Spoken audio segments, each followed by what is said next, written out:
রাসূলুল্লাহ সাল্লাল্লাহু আলাইহি ওয়াসাল্লাম মুহাইসা ইবনা মাসউদ ইলা আহলে ফাদাক, রাসূল পাক সাল্লাল্লাহু আলাইহি ওয়াসাল্লাম মুহাইসা ইবনে মাসউদকে ফেদাকের দিকে পাঠালেন, বললেন যাও তাদেরকে দিকে আল্লাহর দিকে দাওয়াত দিয়ে এসো। অন্য তাফসীরে এসেছে, যেটা আমি পরে আসলে শোনাবো, মৌলা আলী আলাইহিস সালামকে পাঠিয়েছিলেন যে তাদেরকে তৌহিদের ডাক দাও, দাওয়াত দাও ইসলামের দিকে। তো তাকে পাঠালেন ফেদাকের দিকে, ইয়াদউহুম ইলাল ইসলাম, ইসলামের দিকে দাওয়াত দিয়ে পাঠালেন। ওয়া রাইসুহুম ইউমাইজিন ইউসা ইবনে নুন আল ইয়াহুদি, সেই সময় ওই ইহুদিদের নেতা ছিল ইউসা ইবনে নুন ইয়াহুদি। ফাসালাহু রাসূলুল্লাহ সাল্লাল্লাহু আলাইহি ওয়াসাল্লাম, তারা সলহ করে নিল রাসূল পাকের সাথে, যুদ্ধ করতে চাইল না, এবং তারা বলল এই শর্তে মানে সলহ করলো, সন্ধি করলো। ফাসালাহু রাসূলুল্লাহ সাল্লাল্লাহু আলাইহি ওয়াসাল্লাম আলা নিসফিল আরদে,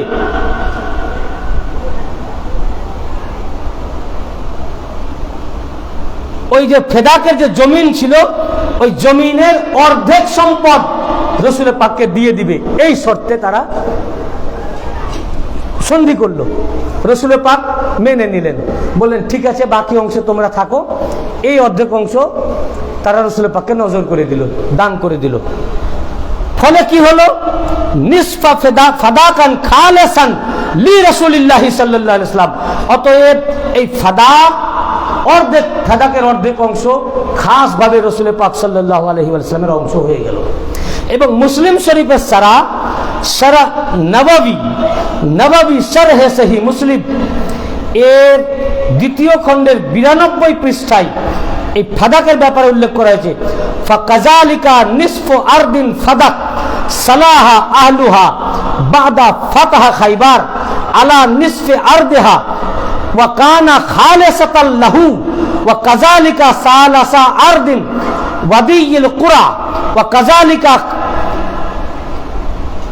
এইভাবে ইমাম নববী মুসলিম শরীফের সারা গ্রন্থে উল্লেখ করেছেন যে বাগে ফাদাকের অর্ধেক অংশ তারা রাসূল পাকের কাছে সলহ করলো, এই কারণে এই বাগে ফেদাক খাস ভাবে রাসূল পাকের অংশ হয়ে গেল। ফাকানাত হাযিহি কুল্লুহা মিলকান লি রাসূলিল্লাহ সাল্লাল্লাহু আলাইহি ওয়াসাল্লাম খালিসাতান লা হাক্কু ফিহা লি আহাদিন গায়রিহি, অতএব খাস ভাবে এই পুরা বাগে ফেদাক রাসূল পাকের মিলকিয়াতের মধ্যে চলে আসলো। অতএব রাসূল পাক ছাড়া এটা উনার হকে চলে আসলো, আর অন্য কারো এতে অধিকার থাকলো না। এটা কে লিখেছেন? ইমাম নববী। ইমাম বলুন, ইমাম নববী মুসলিম শরীফের ব্যাখ্যা গ্রন্থ শরহে সহিহ মুসলিম শরীফের ব্যাখ্যায় এটা উনি উল্লেখ করেছেন। এইবার প্রশ্ন হলো, এই ফেদাকটা তো হচ্ছে কার? রাসূল পাকের। কার? তাহলে এতগুলো তাফসীর আরো আছে, আমি সময় বাঁচাবার জন্য আমি আর উল্লেখ করতেছি না। এবং নববী ছাড়াও এই হাদিস শরীফটি ইমাম নাসাই উল্লেখ করেছেন। আল ওয়াফা গ্রন্থে ইমাম সামহুদি 4th খণ্ডের 1280 পৃষ্ঠায় উল্লেখ করেছেন। এই হাদিস শরীফটি সিরাতুন নববিয়্যাহ ইবনে হিসাম 3য় খণ্ড মিশর প্রিন্ট 353 পৃষ্ঠায় উল্লেখ করেছেন। তারিখে আবুল ফেদা 1ম খণ্ডের 140 পৃষ্ঠায় উল্লেখ করেছেন। এতগুলো 5খানা হাদিস ও তারিখের কিতাবে আমার এখানে কোট করা আছে, যা আমি শুধু 2-3টি শোনালাম। উল্লেখ আছে যে এ সম্পূর্ণ রাসূল পাকের মিলকিয়াতে চলে আসলো বাগে ফেদা। কার? রাসূল পাকের। এবং ইমাম নববী সহ এই এতগুলো মুহাদ্দিসিনে কেরাম বলছেন রাসূল পাক ছাড়া কারো এতে অধিকার নাই।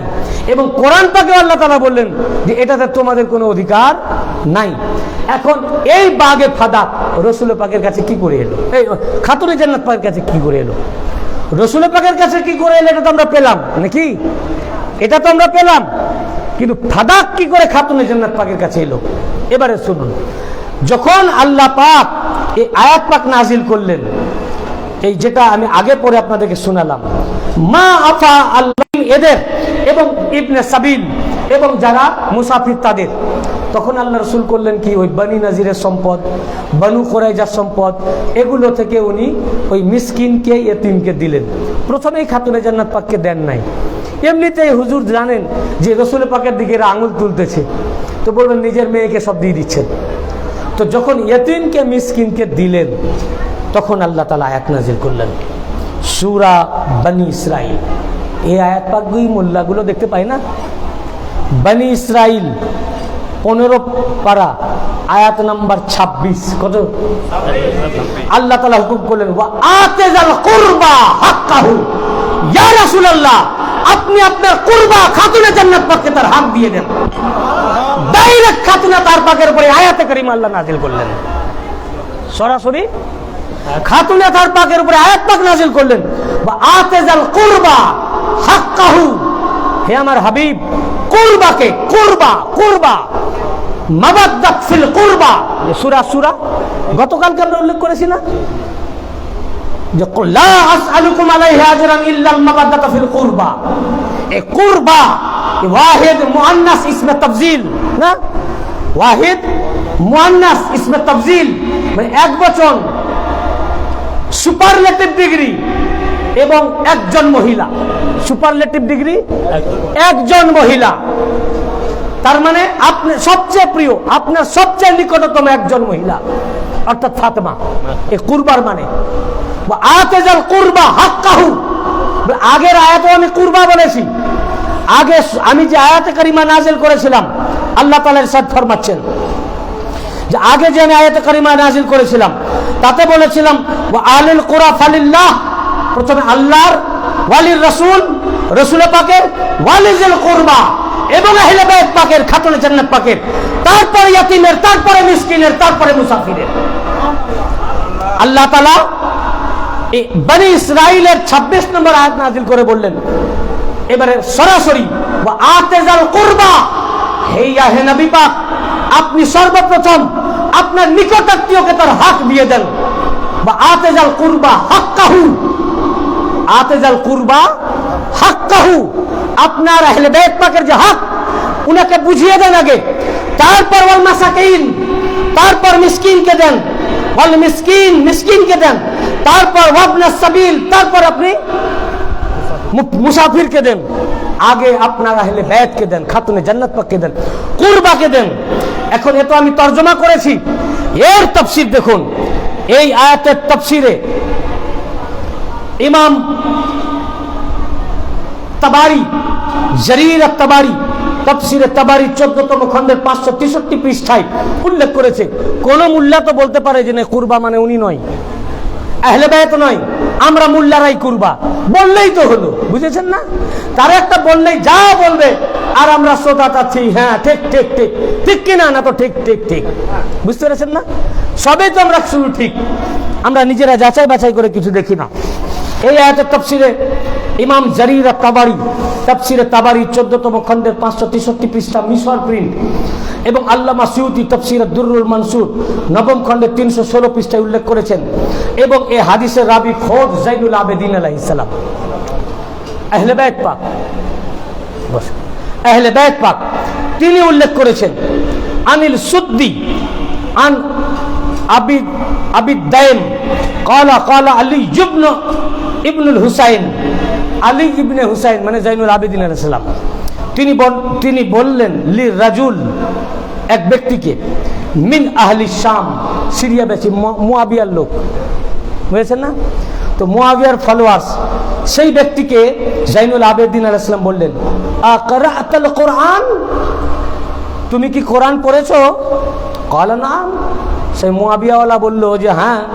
ক্বালা আফামা ক্বারাতা ফি বনি ইসরাইল ওয়া আতিজাল কুরবা হাক্কাহু, তুমি কি এই আয়াতটা পড়ো নাই? মানে ফেললো। ক্বালা ওয়া ইন্নাকুম লাল কারাবাতুল লাযী আমারাল্লাহু আন ইউতা হাক্কাহু, আপনি কি তাহলে সেই আহলে বাইত পাক যার জন্য আয়াত আল্লাহ নাজিল করেছেন যে তার হক দিয়ে দাও? ক্বালা নাম, জাইনুল আবেদিন আলাইহিস সালাম বললেন হ্যাঁ, আমি হচ্ছি সেই আহলে বাইত। খাতুনে জান্নাত পাকের পর আমার দাদি জান দুনিয়া ছেড়ে চলে যাওয়ার পর এখন আমি সেই আহলে বাইত, এই ফাদাক আমার। বুঝতে পেরেছেন না? ইমাম তাবারি এই হাদিস রওয়ায়াত করেছেন। এই তাফসীর ইবনে জারীর আত-তাবারি, তাফসীর আল-তাবারি সবচেয়ে পুরনো তাফসীরের কিতাব। এমনকি সুয়ুতিও ইমাম তাবারিকে কোট করেছেন। তামা জালালউদ্দিন সুয়ুতি তার তাফসীরে দুররে মনসুর নবম খণ্ডের 320 পৃষ্ঠা। কত পৃষ্ঠা? 320 পৃষ্ঠা। মুসনাদে আবু ইয়ালা, ওটা তাফসীরের কিতাব, মিশর প্রিন্ট, আল কাহেরা। এবং মুসনাদে আবু ইয়ালা, এটা হাদিসের কিতাব, প্রথম খণ্ডের 583 পৃষ্ঠা, হাদিস নম্বর 1405। এটা হচ্ছে বেইরুত প্রিন্ট।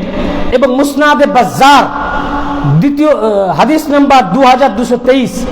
এবং হাফেজ ইবনে কাসির তাফসীরে ইবনে কাসিরের মধ্যে পঞ্চম খণ্ডের 68 পৃষ্ঠা, রিয়াদ প্রিন্ট। এবং শাওয়াহিদুত তানজিল প্রথম খণ্ডের 338 পৃষ্ঠা। এতগুলো কিতাবের মধ্যে বর্ণিত হয়েছে। ওয়া আখরাজাল বাজ্জার ওয়া আবু ইয়ালা ওয়া ইবনু আবি হাতিম ওয়া ইবনু মারদুবিয়া, এবং ইমাম ইবনে মারদুবিয়া তার কিতাবে উল্লেখ করেছেন আন আবি সাঈদুল খুদরি, এই হাদিসের রাবি খোদ আবু সাঈদ খুদরি রাদিয়াল্লাহু আনহু, তিনি বলেন ক্বালা লাম্মা নাযালাত হাযিহিল আয়া ওয়া আতাজাল কুরবা হাক্কাহু দাআ রাসূলুল্লাহ সাল্লাল্লাহু আলাইহি ওয়া সাল্লাম ফাতিমা ফাআতাহা ফাদাক। হযরত আবু সাঈদ খুদরি রাদিয়াল্লাহু আনহু বলেন, যখনই আয়াত পাক নাযিল করলেন আল্লাহ পাক, ওয়া আতাজাল কুরবা হাক্কাহু, আল্লাহ পাক যখনই বললেন হে আমার হাবিব, আপনি আপনার কুরবাকে, নিকটাত্মীয় আহলে বাইত পাককে আপনার তার হক তাকে দিয়ে দেন। দা রাসূলুল্লাহ সাল্লাল্লাহু আলাইহি ওয়াসাল্লাম ফাতিমা, আল্লাহ রাসূল সঙ্গে সঙ্গে ফাতিমা তো জাহরা আলাইহিস সালামকে ডাকলেন, ফাআতাহা ফাদাক, আর তাকে ফাদাক দিয়ে দিলেন। হ্যাঁ, পরিষ্কার ফাদাক দিয়েছেন। এ কোরআন এবং তার তাফসীর।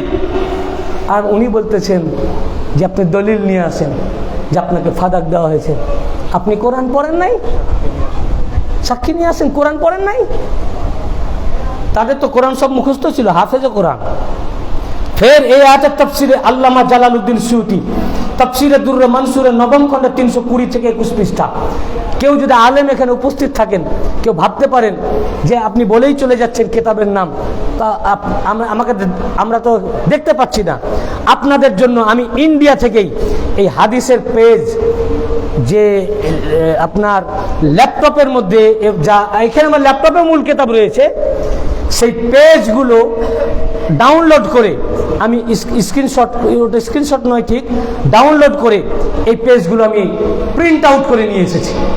যে কোনো আলেম আমার কাছে এসে দেখে যেতে পারেন। ওই পেজ প্রিন্ট আউট আমার এখানে রয়েছে। আর ল্যাপটপ থেকেও দেখতে পারেন, আমার এখানে ট্যাব ল্যাপটপ সব রয়েছে। আল্লামা আমি যেগুলো বলছি সব কেতাবের পেজ এই যে এখানে ফাইল করে আমার রাখা আছে পেজগুলো। এর মধ্যে যে পেজ আমি বলতেছি সব পেজ আমার টেবিলের মধ্যে মজুদ, প্রিন্ট আউট করে পেজকে আমি বার করে নিয়েছি। এবং আল্লামা সুয়ুতি বলেন দুররে মনসুরের মধ্যে, আখরাজা ইবনু মারদুবিয়া আন ইবনে আব্বাস, আগের হাদিসের রাবি আবু সাঈদ খুদরি রাদিয়াল্লাহু আনহু, ওটা আবু সাঈদ বলেছেন। ইবনে আব্বাস কি বলছেন শুনুন। রাসূল পাকের যত সাহাবী ছিলেন, সকল সাহাবায়ে কেরামদের মধ্যে সবচেয়ে বড় মুফাসসির কোরআনের, যাকে রাইসুল মুফাসসিরিন, হিবরুল উম্মাহ, তারজমানুল কোরআন বলা হয়, হযরত আব্দুল্লাহ ইবনে আব্বাস রাদিয়াল্লাহু আনহু, তিনি এই আয়াতের তাফসীরে বলেন আন ইবনে আব্বাস قال لما نزلت هذه الايه واتى القربى حقه اقطع رسول الله صلى الله عليه وسلم فاطمه فدق। যখনই আল্লাহ পাক আয়াত নাযিল করলেন, ইয়া রাসূলুল্লাহ, আপনি কুরবাকে, আপনার আহলে বাইতকে তার হক বুঝিয়ে দেন। সঙ্গে সঙ্গে ইবনে আব্বাস রাদিয়াল্লাহু আনহু বলছেন, আমাদের সামনে আল্লাহ রাসূল সঙ্গে সঙ্গে ফাতেমাকে ডাকলেন আর ফাদাকটাকে লিখে দিলেন। ফাদাকটাকে লিখে দিলেন। 11 দুররে মনসুর। হাফেজ ইবনে কাসির কি বলেন দেখেন, যে ইবনে তাইমিয়ার সাগরেদ, ইবনে তাইমিয়াকে আব্দুল, আপনারা ওয়াহাবি যাদেরকে বলেন, আব্দুল ওয়াহাব নজদি থেকে ওয়াহাবি, আব্দুল ওয়াহাব নজদির ফলোয়ার্সকে, মুহাম্মদ বিন আব্দুল ওয়াহাব নজদি, তার ফলোয়ার্সকে বলা হয় ওয়াহাবি। আর আব্দুল ওয়াহাব নজদি তার থর যার থেকে নিয়েছেন তার নাম ইবনে তাইমিয়া। আর সেই ইবনে তাইমিয়ার সাগরেদ হাফেজ ইবনে কাসির। এবং হাফেজ ইবনে কাসিরের তাফসীরে ইবনে কাসির প্রত্যেকটা মাদ্রাসায়, আরব আজমে আরব আজমের প্রত্যেকটা মাদ্রাসায় দার্স দেওয়া হয়, তাদের দার্সি কিতাব সে তাফসীর ইবনে কাসিরের ৫ম খণ্ডের ৬৮ পৃষ্ঠা, সেটা আবার আরবের প্রিন্ট, রিয়াদ প্রিন্ট, যেটা বর্তমানে আরবের রাজধানী, সেখানকার প্রকাশিত, এবং মুসনাদ ইবনে বাজ্জার ২২২৩ পৃষ্ঠা। আমার কাছে কিতাব এখানে মওজুদ রয়েছে। অলওয়েজ ওয়েলকাম, মোস্ট ওয়েলকাম, দেখে যেতে পারেন, কোনো সমস্যা নাই। রিওয়ায়াত করছেন আন আতিয়াহ আন আবি সাইদ, এটা আবু সাইদ খুদরি রাদিয়াল্লাহু আনহু বর্ণিত, ক্বালা লাম্মা নাযালাত হাযিহিল আয়াহ ওয়া আতাজাল কুরবা হাক্কাহু, যখন এই আয়াত পাক নাযিল হলো নবীজির উপরে, বনি ইসরাইলের আয়াত, হে নবী আপনি আপনার হক আপনার আহলে বাইত পাককে দিয়ে দেন। দিতে যখন বললেন, দা রাসূলুল্লাহ সাল্লাল্লাহু আলাইহি ওয়াসাল্লাম ফাতেমাতা ফাআতাহা ফাদাক, আল্লাহ রাসূল সাল্লাল্লাহু আলাইহি ওয়াসাল্লাম ফাতেমাতুজ জাহরা আলাইহিস সালামকে ডাকলেন আর ফাদাক দিয়ে দিলেন। নারে তাকবীর, নারে রিসালাত, ইয়া রাসূলুল্লাহ, নারে হায়দারি, নারে গোল, হুজুর পাক সাজ্জাদুল নশীন হযরত সৈয়দ শাহ ইয়াকুব আলী আল কাদরি, মেদিনীপুর দরবার শরীফ। বাগে ফাদাক, এটা যে আল্লাহ তাআলার হুকুমে রাসূল পাক যে ওনাকে আগেই দিয়ে দিয়েছেন, এর উপরে আমরা দলিলের পাহাড় দিয়ে দিতে পারি। এমন কি এটা আমি আমার হুজুর পাকের উপর ভরসা রেখে আমি বলতেছি, যদি বাগে ফাদাকের উপরে পূর্ণাঙ্গ ওয়াজ করার ইচ্ছা করি, আমি যে ১ মাসের জন্য আপনাদের সফরে এসেছি, ১ মাসেও ফাদাকের ওয়াজ শেষ হবে না। এত দলিল আমাদের কাছে মওজুদ রয়েছে। বাগে ফাদাকের উপরে কিতাব লিখলে কয়েকটি ভলিউম হবে এবং দলিলের পাহাড় হয়ে যাবে। আমি মেন কিছু কিতাব আপনাদেরকে উল্লেখ করছি, যে ফাদাক কে দিয়েছেন?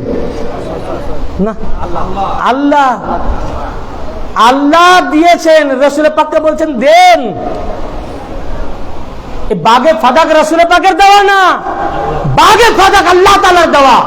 কোরআনে আয়াত নাযিল করে বলেছেন, বা আতাজাল কুরবা হাক্কাহু, আয় আল্লাহ আপনার ফাতেমাকে তার হক ফাদাক দিয়ে দেন।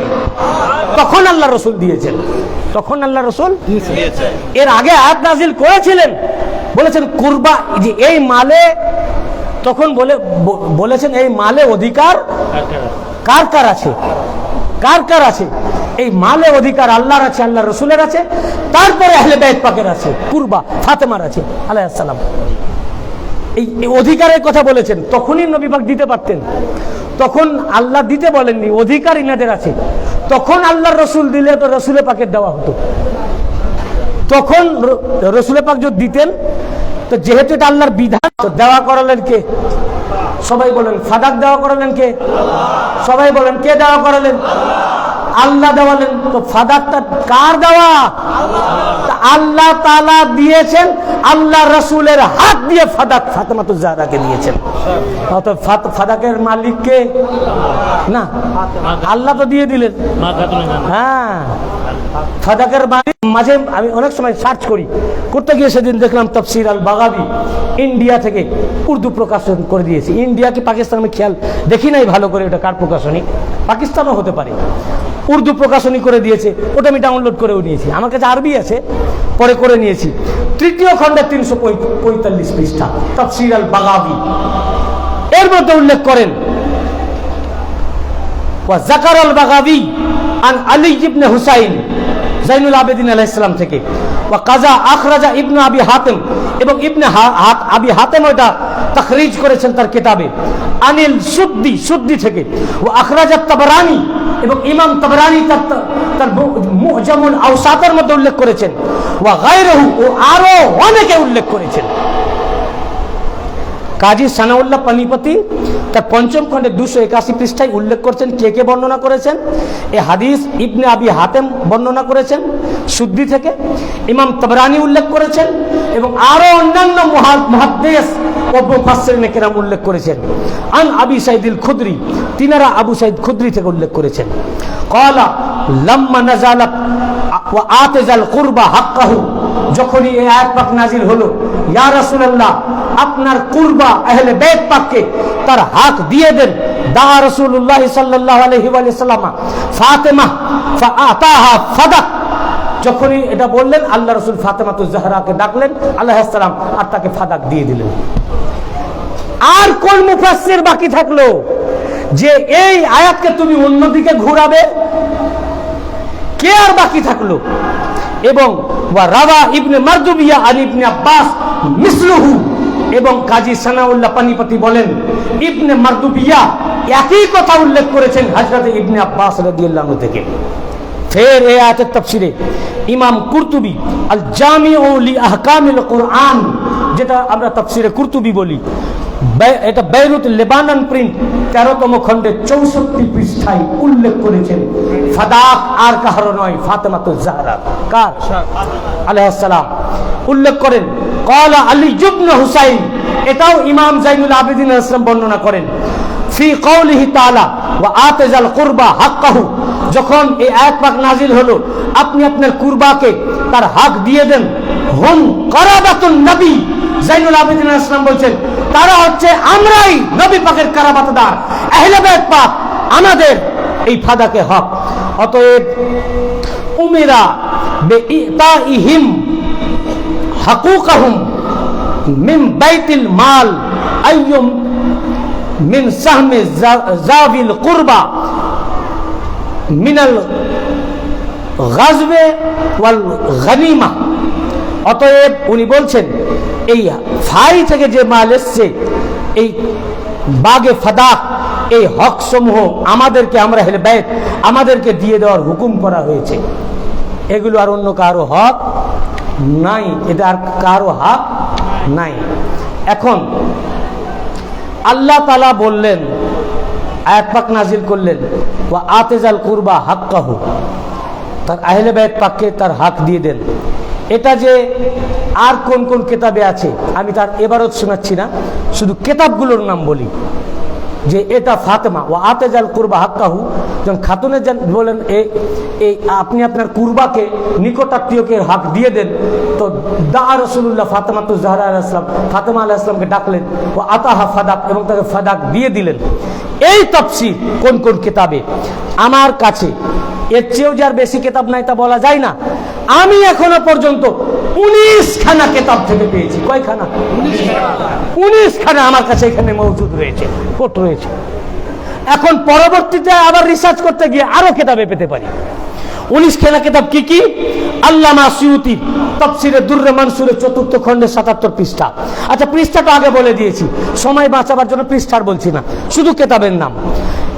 কাজী সানাউল্লাহ, গুনবেন আপনারা কিতাব, কাজী সানাউল্লাহ পানিপতি তাফসীর আল মাজহারি, তারপর তাফসীরে রুহুল মাআনি, এটা ফিকহে হানাফির আল্লামা আলুসি, ফিকহে হানাফির ইমাম আলুসি তাফসীরে রুহুল মাআনি, তারপর কানজুল উম্মাল মুত্তাকি হিন্দি তার হাদিসের কিতাবে উল্লেখ করেছেন।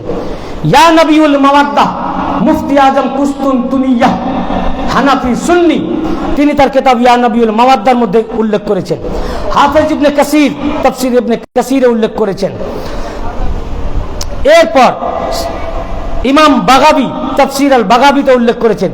ইবনে আবি হাতেম তার উল্লেখ করেছেন, তার কিতাবে উল্লেখ করেছেন। ইমাম তাবরানী মুজামুল আওসাতে উল্লেখ করেছেন। ইবনে মারদুবিয়া মা নাযালা মিনাল কোরআন এই কিতাবের মধ্যে উল্লেখ করেছেন। সানাউল্লাহ পানিপতি তাফসীর আল মাজারিতে 5ম খণ্ডে উল্লেখ করেছেন। শাওয়াহিদুত তানজিলের মধ্যে ইমাম হাসান হাসকানি উল্লেখ করেছেন। এই হাদিস মুসনাদে আবু ইয়ালার মধ্যে ইমাম আবু ইয়ালা উল্লেখ করেছেন। এই হাদিস ইয়া নবিউল মাওয়াদ্দার মধ্যে উল্লেখ করেছেন। এই হাদিস মাজমাউজ জাওয়ায়েদের মধ্যে ইমাম হাইসামি riwayat করেছেন। এই হাদিস উয়ুনুল আখিয়ার কিতাবের 2য় খণ্ডে এই হাদিস উল্লেখ করেছেন। এই হাদিস ইমাম তাবারি তাফসীর আত-তাবারিতে 14তম খণ্ডে উল্লেখ করেছেন। এই হাদিস ইমাম বাজ্জার মুসনাদে ইমাম বাজ্জারে উল্লেখ করেছেন। এই হাদিস ইমাম বাইজাবি তার তাফসীরে বাইজাবি 3য় খণ্ডে উল্লেখ করেছেন। কটা হলো? 19 খানা কিতাব।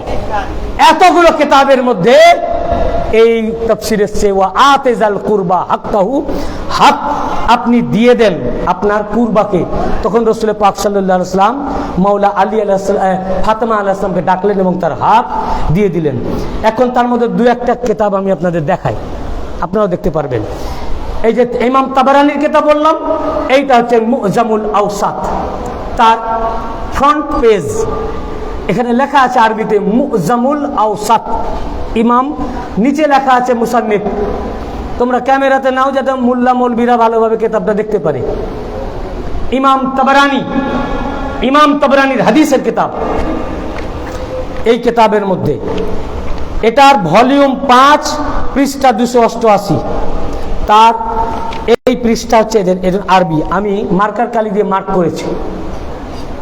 মূল কিতাবে মার্ক করা আছে, কিন্তু সেটা আমি ফটোকপি করেছি বলে দাগটা শুধু এসছে। এটা হচ্ছে তার পেজ, এটা হাদিসের পৃষ্ঠা।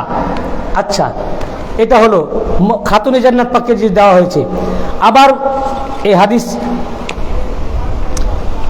হাদিস কানজুল উম্মাল মুত্তাকি হিন্দি, তার এটা হলো ফ্রন্ট পেজ। এই যে এই দিকটা, এটা হচ্ছে তার ফ্রন্ট পেজ, বুঝতে পেরেছেন? এই পেজ, আর তার পৃষ্ঠা হচ্ছে এই দিকটা, এই সাইড। এখানে ওই কথাটা লেখা আছে যেটা আমি বললাম, ও আতেজাল কুরবা হাক্কাহু দা রাসূলুল্লাহ সাল্লাল্লাহু আলাইহি ওয়া সাল্লাম ফাতেমা ওয়া আতাহা ফাদাক, এবং তাকে ফাদাক দিয়ে দিলেন। মুসনাদে আবু ইয়ালা, এটা হলো তার ফ্রন্ট পেজ। মুসনাদে আবু ইয়ালা, তার ফ্রন্ট পেজ, প্রথম পৃষ্ঠা। এখানে লেখা আছে, আলেম যারা আছেন পড়তে পারছেন, আপনারা বুঝছেন না, তারা আরবি জানেন, বুঝছেন। এই যে আলেম বসে আছেন, এনারা বুঝতে পারছেন। এগুলো সব নারা আরবি, জাবারজের বিহীন। এই মুসনাদে আবু ইয়ালার এইটা হচ্ছে হাদিসের পৃষ্ঠা, এটা হচ্ছে হাদিসের পৃষ্ঠা এর মধ্যে, বুঝতে পেরেছেন না? এরকম ভাবে আমি এগুলো কিছু কিছু নিয়ে এসেছি। আচ্ছা, এখন কথা হচ্ছে, এবার আমি যে মূল কথা আসবো, তাহলে মওলা আলী রসুল পাক সাল্লাল্লাহু আলাইহি ওয়াসাল্লামকে আল্লাহ পাক বললেন, আবার কথাকে জেহেনে আনেন যে ওয়া আতেজাল কুরবা হাক্কাহু, আপনি আপনার নিকটাত্মীয়কে তার হক দিয়ে দেন, হক দিয়ে দেন। তখন রসুল পাক খাতুনে জান্নাত পাকে সঙ্গে সঙ্গে ডাকলেন এবং ফেদা, এতে আর কারো অস্বীকার করার নাই। আমরা দলিল পেয়ে গেলাম 19 খানা হাদিস ও তাফসীরের কিতাবে, এবং যত হাদিস ও তাফসীর আছে সবে এই কথা উল্লেখ আছে খাতুনে জান্নাত। এমনকি ওয়াহাবিরা যার থেকে থট নিয়েছেন তাদের কিতাবেও, হাফেজ ইবনে কাসিরের কিতাবেও আছে যে খাতুনে জান্নাত পাককে ডাকলেন, ফেদাক দিয়ে দিলেন। তাহলে রসুলের পাক থাকতেই আল্লাহ পাক আয়াত নাজিল করেছেন। তাহলে কোরআনে আয়াত এসছে ফাদাক দিয়ে দেওয়ার জন্য, যে আপনি দিয়ে দেন। তাহলে ফাদাক দিলেন কে? আল্লাহ। আমরা এই জন্য বলি মিরাজ সূত্রে ফাদাক নয়, ফাদাক আল্লাহ পাকেরই দান করা। আর মিরাজ সূত্রে কি হবে? খাইবার, বনি নাজির, বনি কোরাইনা, বাইতুল মাল, আর অন্য যত সম্পদ, ওগুলো মিরাজ সূত্রে হবে। ওই মিরাজ সূত্রে খাতুনে জান্নাত পাকও মালিক হবেন, মাওলা আলীও মালিক হবেন, রসুলের পাকের ওয়ারিস হিসাবে 2 ইমাম পাকও ওয়ারিস হবেন, আবার রসুলের পাকের ওয়ারিস হিসাবে ওনার স্ত্রীরা ওয়ারিস হবেন, বুঝলেন না? ওনার মারা যাওয়ার পর থাকলো কয় বিঘা? তো বিরাসাত হবে কয় বিঘা? 20 বিঘা। 5 বিঘা তো বড় ছেলেকে দিয়ে দিয়েছে। ওই 15 বিঘাতে আবার বড় ছেলের অংশ আছে। ওই 15 বিঘা 3 ভাই পাবে 5-5 করে, 3 5-এ তো বড় ভাইয়ের 10 বিঘা হলো, বাকিদের 5 বিঘা করে। কেন 5 বিঘা লিখে দেওয়া হয়েছে আগে? আল্লাহর রাসূলকে আল্লাহ পাক বলেছেন বিরাসাত ওয়ারিস সূত্রে আমার ফাতেমা যা পাবেন পাবেন, আপনি আগেই উনার যেটা হক ফাতেমাকে দিয়ে দেন ফেদা। রসুলের পাককে আল্লাহ হুকুম করলেন, দিতে বললেন, আল্লাহ পাক দিলেন। আল্লাহর নির্দেশে খাতুনে জান্নাত পাক উইল করে পাতুনে জান্নাত পাককে লিখিত করে দিলেন। তাহলে পরবর্তীতে এটার বিরাসাত হবে? তো বাগের ফেদাকের অংশ খাতুনে জান্নাত পাকের আছে বিরাসাত সূত্রে, উম্মুল মুমিনিনদেরও আছে, আর যারা যারা ওয়ারিস হবে তাদের আছে, বুঝেছেন না? আচ্ছা, এখন খাতুনে জান্নাত পাক যখন আসলেন কার কাছে? আবু বকরের কাছে। দিয়ে বললেন যে বিরাসাত সূত্রে আমার যেটা, সেটা আপনি আমাকে দিয়ে দেন। তার উত্তরে উনি কি বললেন জানেন? সিমতুন নাজুম এই কিতাবের মধ্যে, এবং আল্লামা ফখরুদ্দিন রাজি রহমতুল্লাহ আলাইহি তাফসীর আল কবীরের মধ্যে উল্লেখ করেছেন। কোন কেতাবে? তাফসীর আল কবির। তাফসীর আল কবির 29তম খণ্ডের 285 পৃষ্ঠা।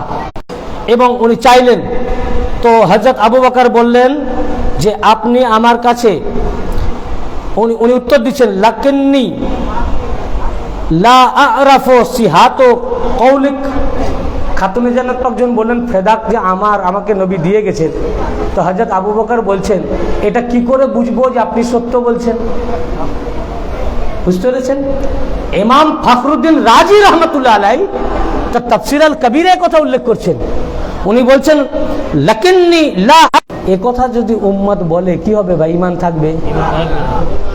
আমাকে আফসোস লাগে যে আমরা তাকে মানি না, তা নয়, আমরা তাকে খলিফা মানি, খলিফা তিনি হয়েছেন, আমরা আমাদের খুতবার ভিতরে তার নাম পড়ি, কিন্তু যখন আমি এগুলো পেলাম আমাকে কষ্ট লাগছে যে যার নাম আমরা খুতবাতে, গতকালকেও আমি খুতবাই পড়েছি, গত শুক্রবার, কাল না পরশু ছিল, আমি নিজেই খুতবাতে পড়েছি, করলো সে আমাকে রাগান্বিত করলো, সরাসরি উনার মুখের উপর এই কথা বললেন যখন, তিনি কি কষ্টই না উনি পেয়েছেন।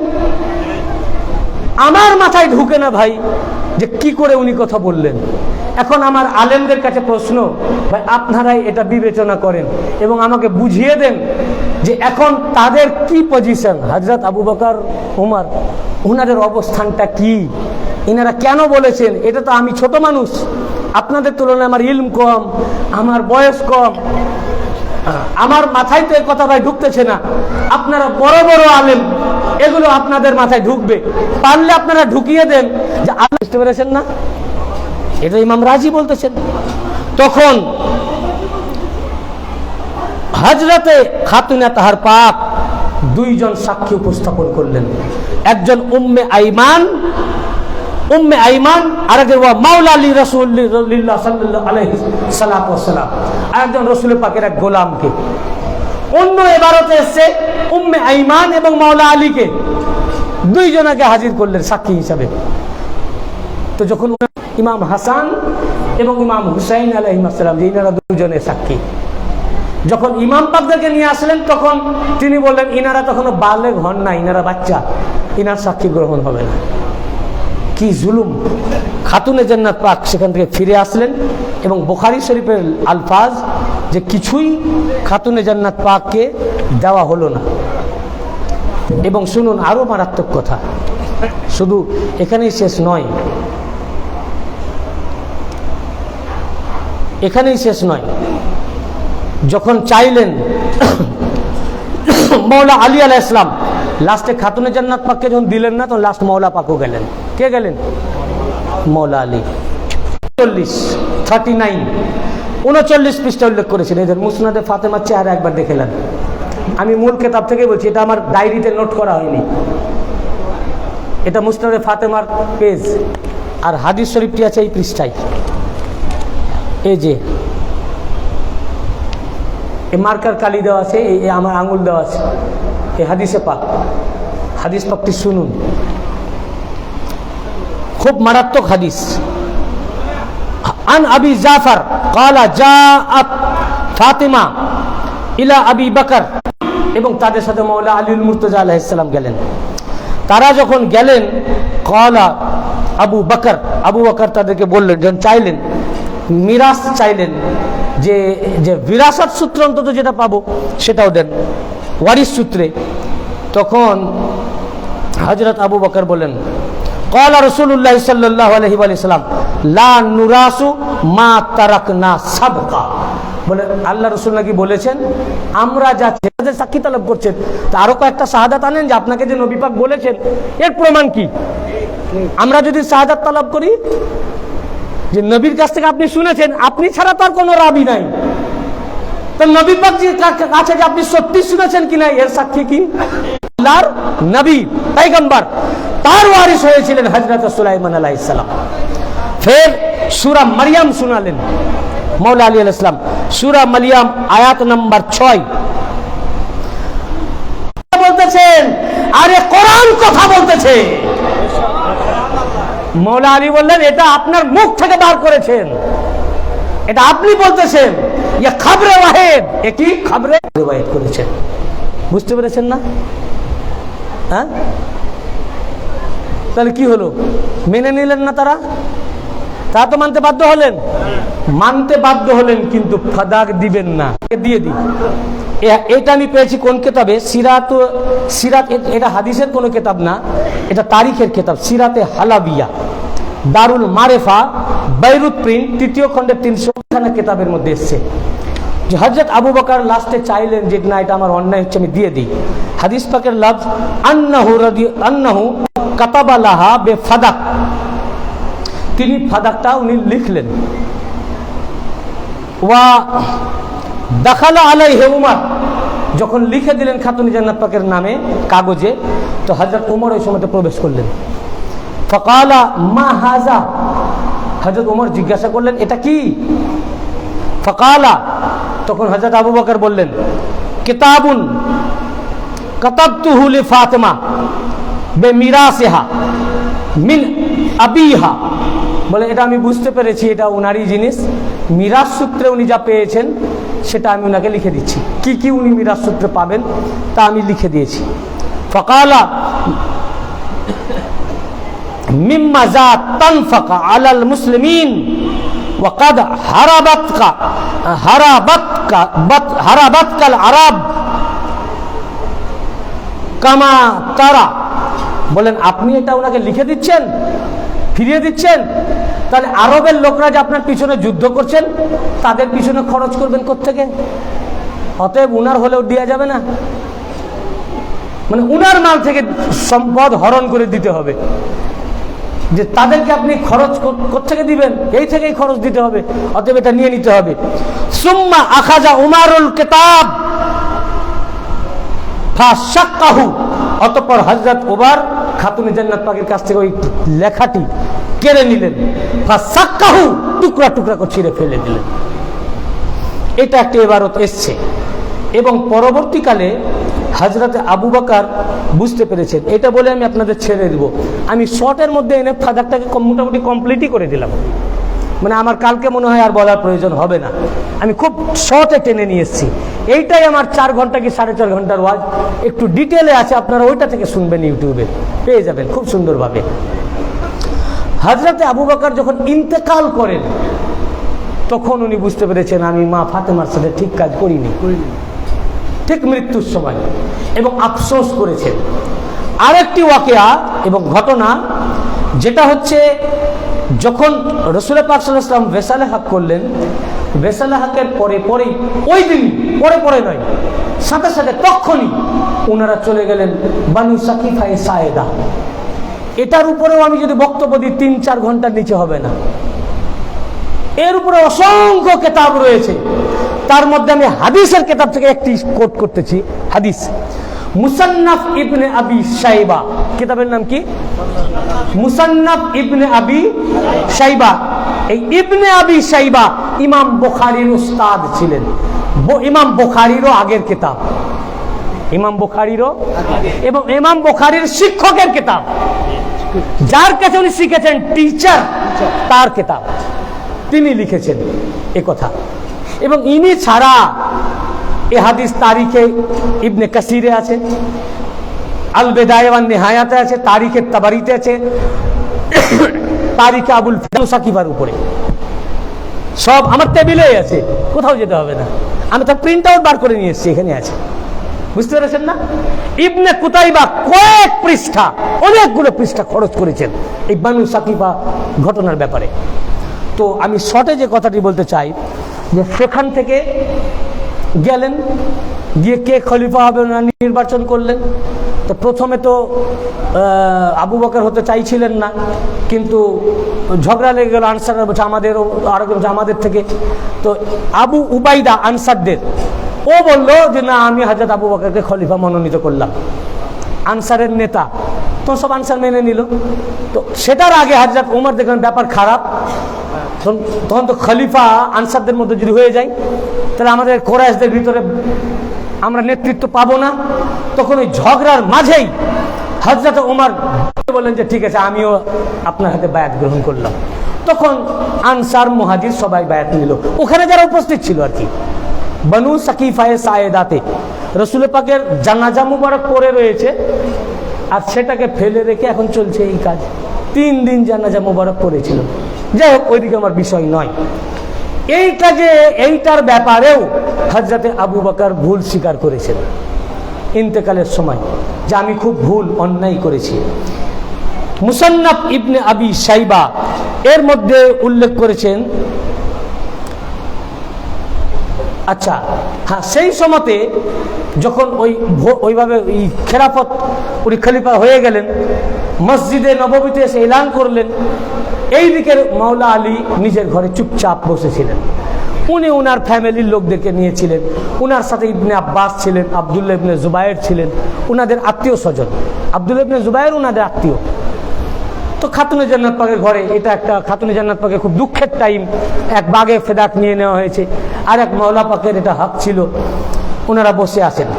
যখন এই ইবনে মুসান্নাফ ইবনে আবি সাইবা মধ্যে লিখেছেন, ইবনে সাইবাই হাদিস বর্ণনা করেছেন, পুরো রাবি সমেত উল্লেখ করেছেন এই ওয়াকিয়া, এই হাদিসে পাক। যখন হযরত উমর ফালাম্মা বালাগা যালিকা উমর ইবনুল খাত্তাব, যখন হযরত উমরের কথা শুনলেন যে ফাতেমার ঘরে ইবনে আব্বাস বসে আছেন, আব্দুল জুবায়ের বসে আছেন, এরা সব বসে আছেন, এরা বায়াত হয়নি। খারাজা হাত্তা দাখালা আলা ফাতেমা, হযরত উমর বেরিয়ে আসলেন এবং খাতুনে জান্নাত পাকের ঘরে আসলেন। ফাকাল ইয়া ইবনাত রাসূলিল্লাহ সাল্লাল্লাহু আলাইহি ওয়াসাল্লাম, হে আল্লাহর রাসূলের কন্যা, যারা আপনার ঘরে ঢুকে আছেন, আমি আপনার বাবাকে খুব মোহাব্বত করি, আপনার আব্বাকে যা মোহাব্বত করি অন্য কাউকে করি না, কিন্তু আপনার ঘরে যারা আছে তাদেরকে বার করুন। আর যদি আপনি বার না করেন তাহলে সাইবা ছাড়া এই হাদিস আর কে কে উল্লেখ করেছে দেখুন। আমি আর এবারত শোনাবো না, শুধু আমি কেতাবের নাম বলছি। ইবনে কুতাইবা বিস্তারিতভাবে আল ইমামা ওয়া সিয়াসার মধ্যে উল্লেখ করেছেন, তার 15 থেকে 18 পৃষ্ঠার মধ্যে। এই ঘটনা যে জ্বালিয়ে দিব ওই কথাটি দেখেন কত পৃষ্ঠা, এটা শুধু ইবনে কুতাইবা, এতগুলো পৃষ্ঠা, 1 2 3 4 5 6 7 8 পৃষ্ঠা আমার কাছে ফটোকপি আছে। আগুন নিয়ে হযরতে ওমর খাতুনে জান্নাত পাকের বাড়িতে আসলেন। আগুন নিয়ে যখন আসলেন, খাতুনে জান্নাত পাক জানতে পারলেন, তখন হযরতে খাতুনে জান্নাত ফাতেমাতুজ জাহরা আলাইহিস সালাম উনি জিজ্ঞাসা করলেন ওমরকে পর্দার ভিতর থেকে, ঘর থেকে, আজিতা লিতুহরিকা দারেনা, তুমি কি এসেছো আমার ঘরকে আগুন দিয়ে জ্বালিয়ে দেওয়ার জন্য?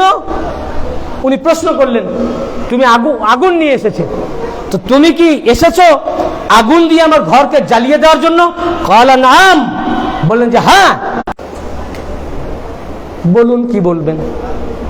আমার তো আলেমদের কাছে আমার এটাই কোশ্চেন। আমি তো ভাই কেতাব বলছি ভাই, আমি যখন কেতাবে পড়েছি এটা আপনাদের সামনে বলতেই হবে, কারণ রসুল পাকের হাদিস, যে একটা হাদিসও যদি তুমি আল্লাহর রসুলের শুনে থাকো, এটা উম্মতের কাছে পৌঁছে দেওয়া তোমার দায়িত্ব। আর যদি না পৌঁছাও, কিয়ামতের দিনে জবাবদিহি করতে হবে। যখন এর সহি হাদিস আমার নজরে এসছে, আমি পড়েছি, আমাকে তো ভাই বলতেই হবে, হক তো আমি ছুপাতে পারি না। কিয়ামতের দিনে তো আমি পাকড়াও হব আল্লাহর কাছে, আল্লাহ রসুলের কাছে। আপনি দেখুন কেতাবে এগুলো আছে কিনা। আপনি আমাকে এইটুকু চ্যালেঞ্জ করতে পারেন, কেতাবে আছে কিনা, না থাকলে আপনি আসুন আমার কাছে, নাহলে পেজ পৃষ্ঠা আমি বলে দিচ্ছি, আমি তো আপনাকে এইভাবে দেখিয়ে দিচ্ছি প্রিন্টার দিয়ে। তা আপনি নিজে দেখেলেন কেতাবে আছে কিনা, না হলে আমাদেরকে বলুন যেটা কেতাবে নাই। এখন আপনারা আমার চেয়ে অনেক জ্ঞানী, আমি তো নিজেকে আলেমই মনে করি না। আমি মেদিনীপুর দরবারের চৌকাটের একটি কুত্তা। আমি যা কিছু পেয়েছি আমার পীর মুর্শিদ পাকের কদম পাকের সাদকা থেকে, উনার তাওয়াজ্জু থেকে। আমার মুর্শিদ এগুলো আমাকে শিখিয়ে দিয়ে গেছে, উনার থেকে আমি এই ডকুমেন্টগুলো আমি পেয়েছি। না তো এগুলো তো সমুদ্র, আমি মুল্লা মৌলবীরা যা করে রেখে বানাতে নাই। সেখানে বর্তমান সাজ্জাদ হোসেন হযরত পাক গোলামকে এটা দিয়েছেন যে তুমি এখান থেকে তোমার যখন যে কিতাব দরকার পড়বে আমি সেখানে গিয়েছি, ওখান থেকে যাই কেতাব, যার কারণে আমি এগুলো পেয়েছি। এখন কেতাবে যখন আমি পেলাম, বলুন এটা কি আমি আর গোপন করতে পারি? এটা কি হক হবে? এটা তো জানিয়ে দেওয়া আমার কর্তব্য। একটা হাদিস পেলেও শোনানো দায়িত্ব। তা আমি তো ভাই বিরোধিতা করছি না, আমি হযরত আবু বকরের বিরোধী না, উমরের বিরোধী না, সাহাবী বিরোধী না। আমরা এখনো উনাকে খলিফা মানি। আমাদের খুতবার মধ্যে যে যাদেরকে আমরা এত বড় জানি, খলিফায়ে আউয়াল, প্রথম খলিফা, দ্বিতীয় খলিফা, তৃতীয় খলিফা, আমরা নিজেরাও মানছি। তারা এরকম কাজ কি করে করলেন, এটা তো ভাই আমার দিমাগে ঢুকছে না। করেছেন, এটা তো সত্য। এইটাই আমি মোল্লাদের, মৌলানাদের কাছে আমার প্রশ্ন, আপনারা বিজ্ঞ ব্যক্তি, আপনাদের যদি দিমাগে ঢুকে জুটে, তা আমাকে একটু ভাই বুঝিয়ে দিবেন যে তারা কেন এই কাজ করলেন, কিভাবে করলেন, এরপরেও তাদের অবস্থান কোন জায়গায় কিয়ামতে হবে। আমি তো রাসূলুল্লাহ সাল্লাল্লাহু আলাইহি ওয়াসাল্লাম, আমি আল্লাহ রাসূল থেকে নিজের কানে শুনেছি, ইয়াকুলু লি ফাতেমা, আল্লাহ রাসূল ফাতেমা জাহরা আলাইহিস সালামের জন্য বলেছেন, ইয়া ফাতেমা ফাদাকা আবি ওয়া উম্মি, হে ফাতেমা তোমার উপরে আমার বাপ কুরবান, আমার মা কুরবান। সকল সাহাবী যেখানে রাসূল পাককে বলতেন, ইয়া রাসূলুল্লাহ আপনার উপর আমার বাপ মা কুরবান, আপনার উপর আমার বাপ মা কুরবান, সেখানে দ্বীনের নবী, সুলতানুল আম্বিয়া, সমস্ত নবীদের সরদার, আখেরি নবী রাসূল পাক, তিনি নিজে বলছেন আমার আব্বাও কুরবান, আমার মাও কুরবান ফাতেমার উপরে। হে মা ফাতেমা, আপনার উপরে আমার বাপও কুরবান, মাও কুরবান। আর কি জ্বালিয়ে দিবে? বলেন যে হ্যাঁ। তাকে যখন জিজ্ঞাসা করলো যে আপনি ঘর জ্বালাবেন, এর মধ্যে ফাতেমা রয়েছেন, যার জন্য আল্লাহ রাসূল বলেছেন ওনার উপরে বাপ মা কুরবান, ফাতেমা রয়েছে, তার উত্তর বললেন তা হোক, তাতে কোনো যায় আসে না। বুঝুন, তিনিই বর্ণনা করেছেন যে রাসূল পাক তার বাপ মাকে যার উপরে কুরবান করেছেন, তার প্রতি এটা কি বেয়াদবি না? এটা কি গুস্তাখি না? এতে খাতুন জান্নাত পাক দুঃখ কষ্ট পান নাই? আর উনার দুঃখে আল্লাহ রাসূল খুব আনন্দ পেয়েছেন। হ্যাঁ, বলেছেন ফাতেমা তো বিদআতুম মিন্নি ফামান আযযাবাহা ফাকাদ আযযাবানি, সহিহ বুখারী। ফাতেমা আমার টুকরা, তাকে যে কষ্ট দিল আমাকে কষ্ট দিল, তাকে যে রাগান্বিত করলো আমাকে রাগান্বিত করলো। এটা কার রাজত্বকালে হয়েছে? হযরতে আবু বকর, উনার রাজত্বকালে। আচ্ছা, ইকদুল ফরিদ, আমি কিতাবের হাওয়ালা দিই। ফের আল মুখতাসার ফি আখবারিল বাসার, আবুল ফেদা, তিনি এই হাদিস বর্ণনা করেছেন। সব আরবি মাতান টেক্সট, মূল কিতাব। ফের এই হাদিস আস-সুন্নাহ কিতাবের মধ্যে বর্ণিত হয়েছে। ফের এই হাদিস কিতাবুস সিকাহ, কিতাবুস সিকাহ এই কিতাবের নাম। ইমাম হাইসামি এই হাদিস রিওয়ায়াত করেছেন। ইমাম হিব্বান, ইমাম ইবনে হিব্বান কিতাবুস সিকাহ, ভলিউম 7 490, এতগুলো পৃষ্ঠা। আরো অনেক হাদিসের কিতাব আছে যাতে উনি বলেছেন আগুন নিয়ে এসেছিলেন যে আমি এটাকে জ্বালিয়ে দিব। এইবারে আমার কথা হলো, হযরতে আবু বকর উনি কিন্তু লাস্ট অবধি বুঝতে পারলেন ওনার ইন্তেকালের সময় যে এটা আমার খুব ভুল হয়েছে। যেটা আমি আগে কোট করছিলাম, মাঝখানে আমাকে এই প্রসঙ্গ চলে আসলো। হযরতে এই হাদিস রিওয়ায়াত করেছেন আল্লামা জালালউদ্দিন সুয়ুতি, আল্লামা জালালউদ্দিন সুয়ুতি। এই কিতাবের নাম মুসনাদে ফাতেমাতুজ জাহরা। এই কিতাবের হাদিসের মধ্যে আবার এই হাদিসটি রিওয়ায়াত করেছেন, এই হাদিসটি রিওয়ায়াত করেছেন আবু উবাইদ, কিতাবুল আমওয়াল 144 145 পৃষ্ঠা, হাদিস নাম্বার 353 এবং 354। ফের হাদিস রিওয়ায়াত করেছেন উকাইলি, তৃতীয় খণ্ডের 419 পৃষ্ঠা। ফের হাদিস রিওয়ায়াত করেছেন ইমাম তাবারানি আল মুজামুল কবির, প্রথম খণ্ডের 62 পৃষ্ঠা 63 পৃষ্ঠা।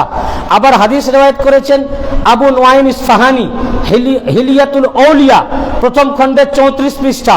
ফের হাদিস রিওয়ায়াত করেছেন ইবনে মনজুর, তারিখের দিন ইবনে মনজুর রিওয়ায়াত করেছেন তাল মুখতাসার, তারিখের মধ্যে। আবার হাদিস রিওয়ায়াত করেছেন ইবনে আসাকির, তারিখে দিমাশক আল কবির। এটা 80 ভলিউমে লেখা, আমার ল্যাপটপে আছে, 80 ভলিউমে আমার ল্যাপটপে আছে। ইবনে আসাকির তার তারিখে দিমাশকাল কবির 13তম খণ্ডের 122 পৃষ্ঠা, এতগুলো কিতাবের মধ্যে। এবং মুসনাদে ফাতেমার পৃষ্ঠা নাম্বার হচ্ছে 40 থেকে 41 পৃষ্ঠা। হযরত আবু বকরের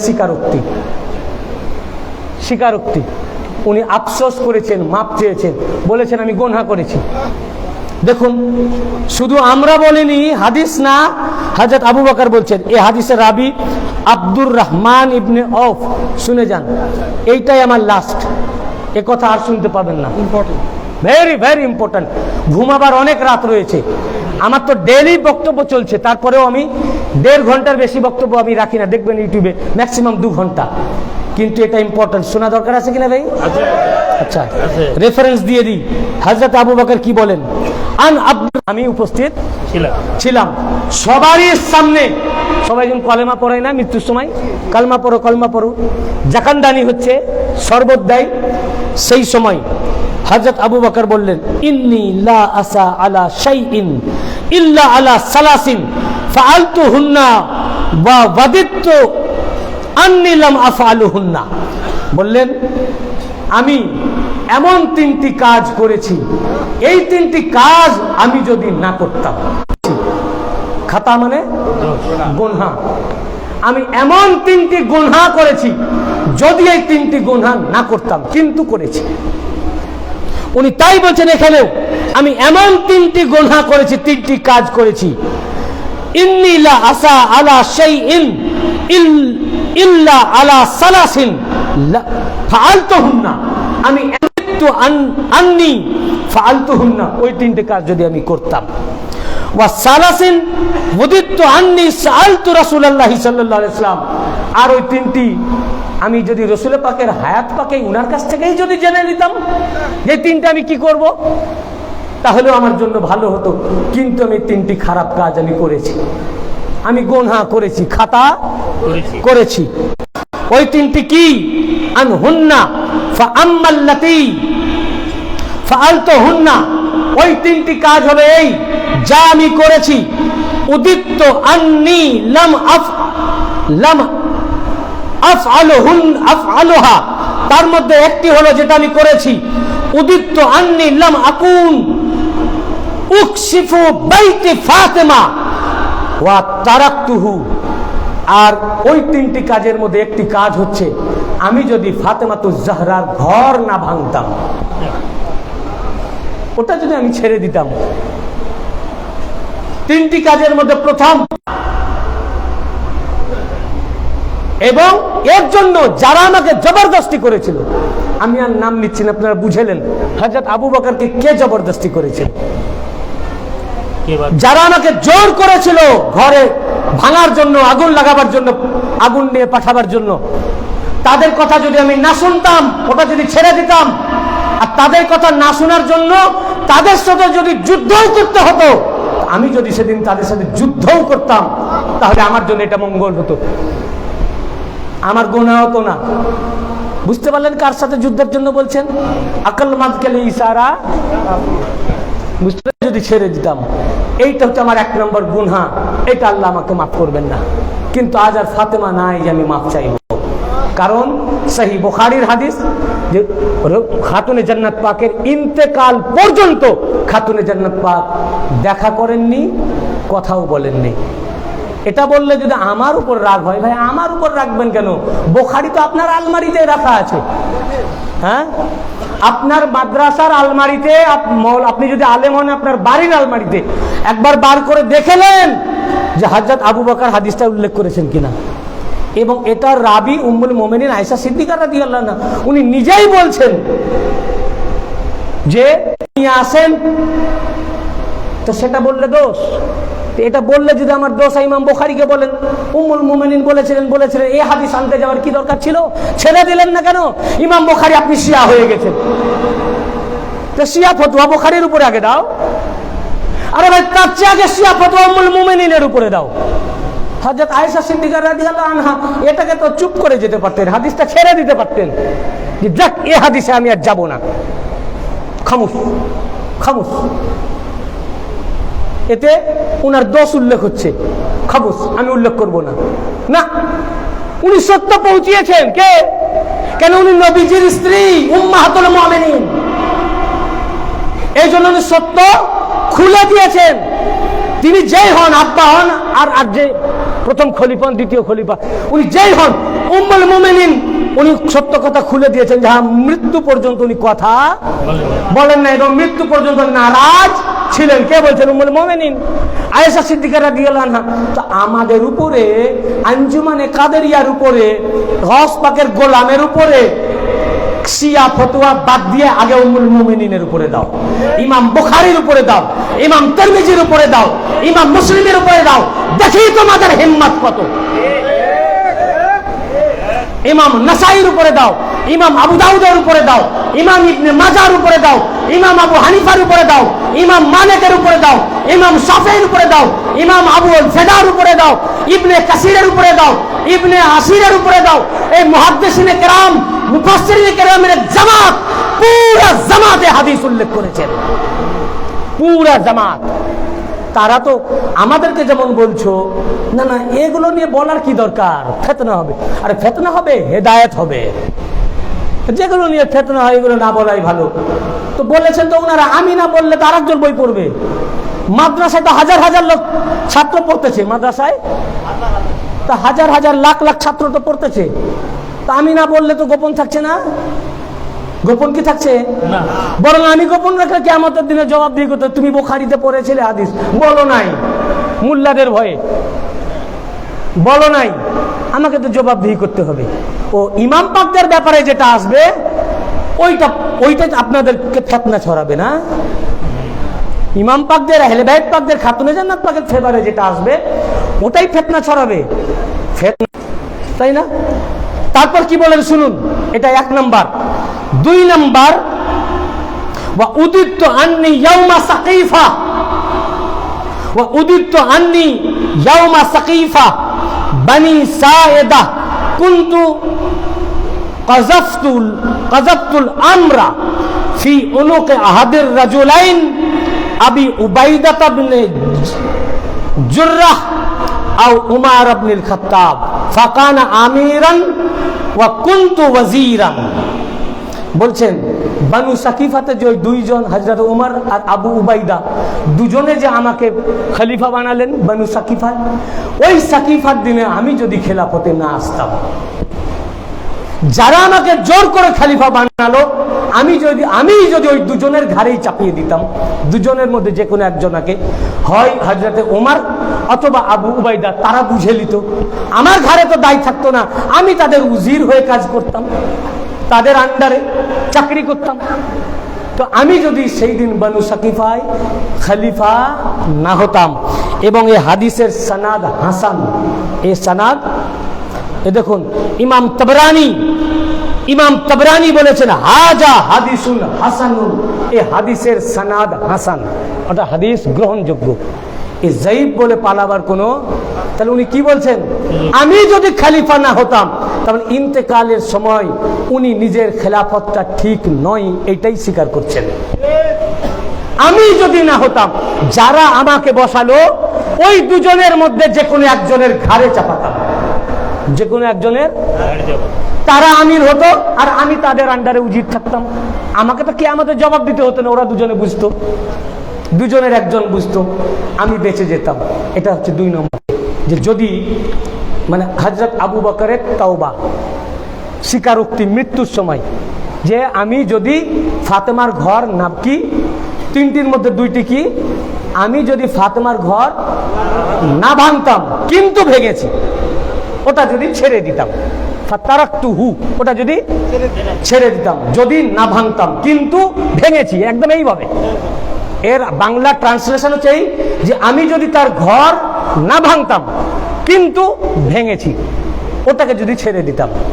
2, বানু সাকিফায় আমাকে যে 2 জন খলিফা বানালো, ওটা আমি খলিফা না হয়ে যারা জবরদস্তি করলো আমাকে, আমি যদি এটা তাদের দুজনের মধ্যে একজনের ঘাড়ে চাপিয়ে দিতাম আর তাদের উজির হয়ে থাকতাম। এই কথা কোন কোন কিতাবে উল্লেখ আছে দেখুন।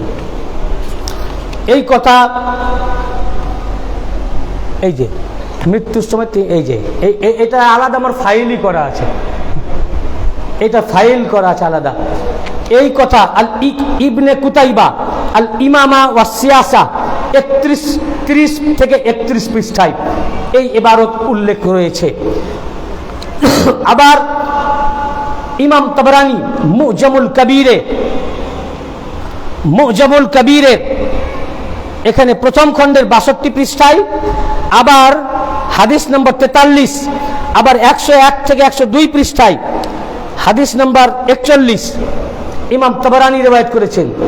এই একই কথা আল আহাদিসুল মুখতারা এই কিতাবের প্রথম খণ্ডের 89 পৃষ্ঠায় ফের এই হযরত আবু বকরের এই উক্তি, ইন্তেকালের সময় ওনার এই উক্তি ইকদুল ফরিদ এই কিতাবের পঞ্চম খণ্ডের 21 পৃষ্ঠায়।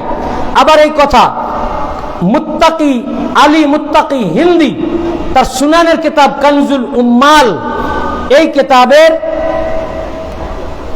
কিতাবের মধ্যে 312 পৃষ্ঠা, তৃতীয় খণ্ডের 312 পৃষ্ঠা, আবার পঞ্চম খণ্ডের 631 632 পৃষ্ঠা হাদিস নম্বর 14113 এবং এই একই কথা উল্লেখ রয়েছে। ফের এই হাদিস ইমাম মাসুদি তার তারিখে মাসুদি মুরুজুজ জাহাব এই কিতাবের দ্বিতীয় খণ্ডের 237 এবং 238 পৃষ্ঠা হযরত আবু বকরের স্বীকারোক্তি। ফের ইবনে আসাকির তারিখে দিমাশক আল কবির, এটা 80 ভলিউমে লেখা, তার 30তম খণ্ডের 418 পৃষ্ঠা। ফের এই হযরত আবু বকরের স্বীকারোক্তি তারিখে তাবারি, ইমাম জারির ইবনে তাবারি তার তারিখে তাবারির অ্যারাবিক প্রথম খণ্ডের 430 পৃষ্ঠা, আবার দ্বিতীয় খণ্ডের 205 পৃষ্ঠায় উল্লেখ করেছেন। ফের এই একই কথা তারিখুল ইসলাম কিতাবের নাম কি? তারিখুল ইসলাম, ইমাম জাহাবি আজিম মুহাদ্দিস এবং মুআররিখ ইমাম জাহাবি তার তারিখুল ইসলাম তৃতীয় খণ্ডের 117 থেকে 118 পৃষ্ঠা। ফের ইমাম জাহাবি তার মিজানুল এতেদাল বেইরুত লেবানন প্রিন্ট তৃতীয় খণ্ডের 109 পৃষ্ঠা। আমি বারবার একই ইবারত পড়ে শোনালাম না, এতগুলো কিতাবের মধ্যে উল্লেখ রয়েছে হযরত আবু বকরের স্বীকারোক্তি। কি স্বীকারোক্তি? যে আমি 3টি এমন খাতা করেছি, গুনাহ করেছি, এবং আগে আমি প্রথম শুনেছি আল্লামা জালালউদ্দিন সিউতের মুসনাদে ফাতেমা কিতাবের নাম। আমি 3টি এমন খাতা করেছি, এই 3টি খাতা যদি আমি না করতাম, গুনাহ যদি না করতাম, এই 3টি গুনাহর প্রথমটি হলো যদি ফাতেমার ঘর আমি ভাঙতে না পাঠাতাম উল্লেখ নাই, এটা আমি ব্যাখ্যা করলাম, উনি পাঠিয়েছিলেন, নিজে যান নাই, তো যে নেতা তারই তো দোষ হবে না। এখন আঞ্জুমানে যদি কোনো ঝামেলা হয়ে যায়, সমস্যা হয়ে যায়, দোষ কার উপরে চাপবে? প্রেসিডেন্টের উপরে না? যিনি প্রেসিডেন্ট রয়েছেন, কোনো যদি চুরি হয়ে গেল, ধরুন আঞ্জুমান থেকে কিছু চুরি হয়ে গেল, কার দোষ হবে? প্রেসিডেন্ট রয়েছে, ট্রেজারার রয়েছে, সেক্রেটারি আছে, ভাইস প্রেসিডেন্ট আছে, সব আছে, প্রথম ধরা হবে প্রেসিডেন্টকে, তার নেতৃত্বে না? তো তার রাজত্বকালে ঘটেছে, তিনি পাঠিয়েছেন। এই জন্য উনি বলেছেন যদি আমি ফাতেমার ঘর না ভাঙতাম, কিন্তু আমি ওটা খুব করেছি, আমি ওটা যদি ছেড়ে দিতাম এবং ওটা ছাড়ার জন্য যারা আমাকে চাপ দিয়েছিল তাদের সাথে যদি যুদ্ধও করতে হতো তাও করতাম, তাহলে আমি গুনাহ থেকে বেঁচে যেতাম, আমাকে কিয়ামতে জবাব দিতে হতো না। 2 নম্বর, এতগুলো কিতাব যেগুলো আমি পড়ে শোনালাম, 2 নম্বর কি?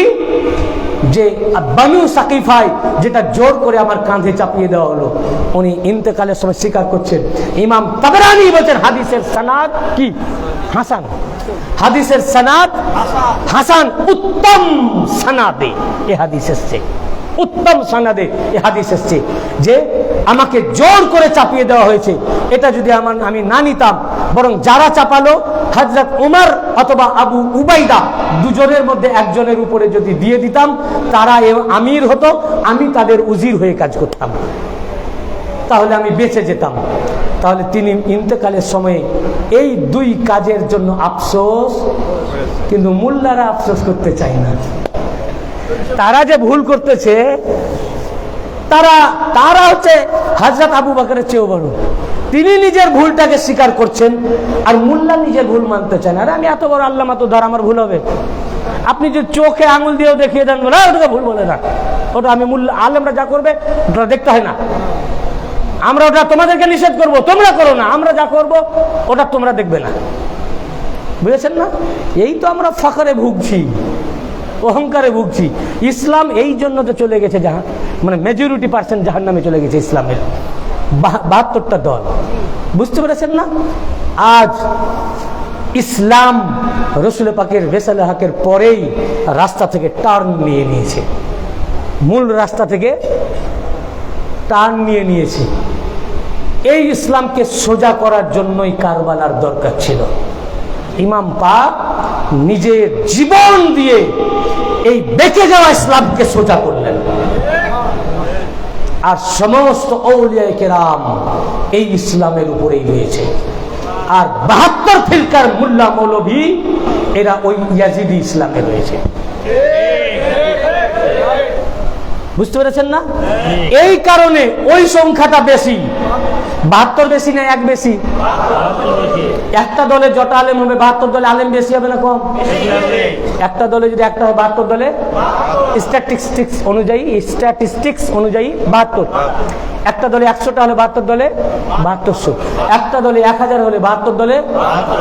তারপরে তো এক দলের মাদ্রাসা কম, মানে হিসাবে একটা দলে 100 হলে 72টা দলে 7200 নয়, হয়তো মানে 75, 80 বা 900 আরো বেশি হওয়ার কথা। কেন? তাদের মাদ্রাসা বেশি, আমাদের মাদ্রাসা কম।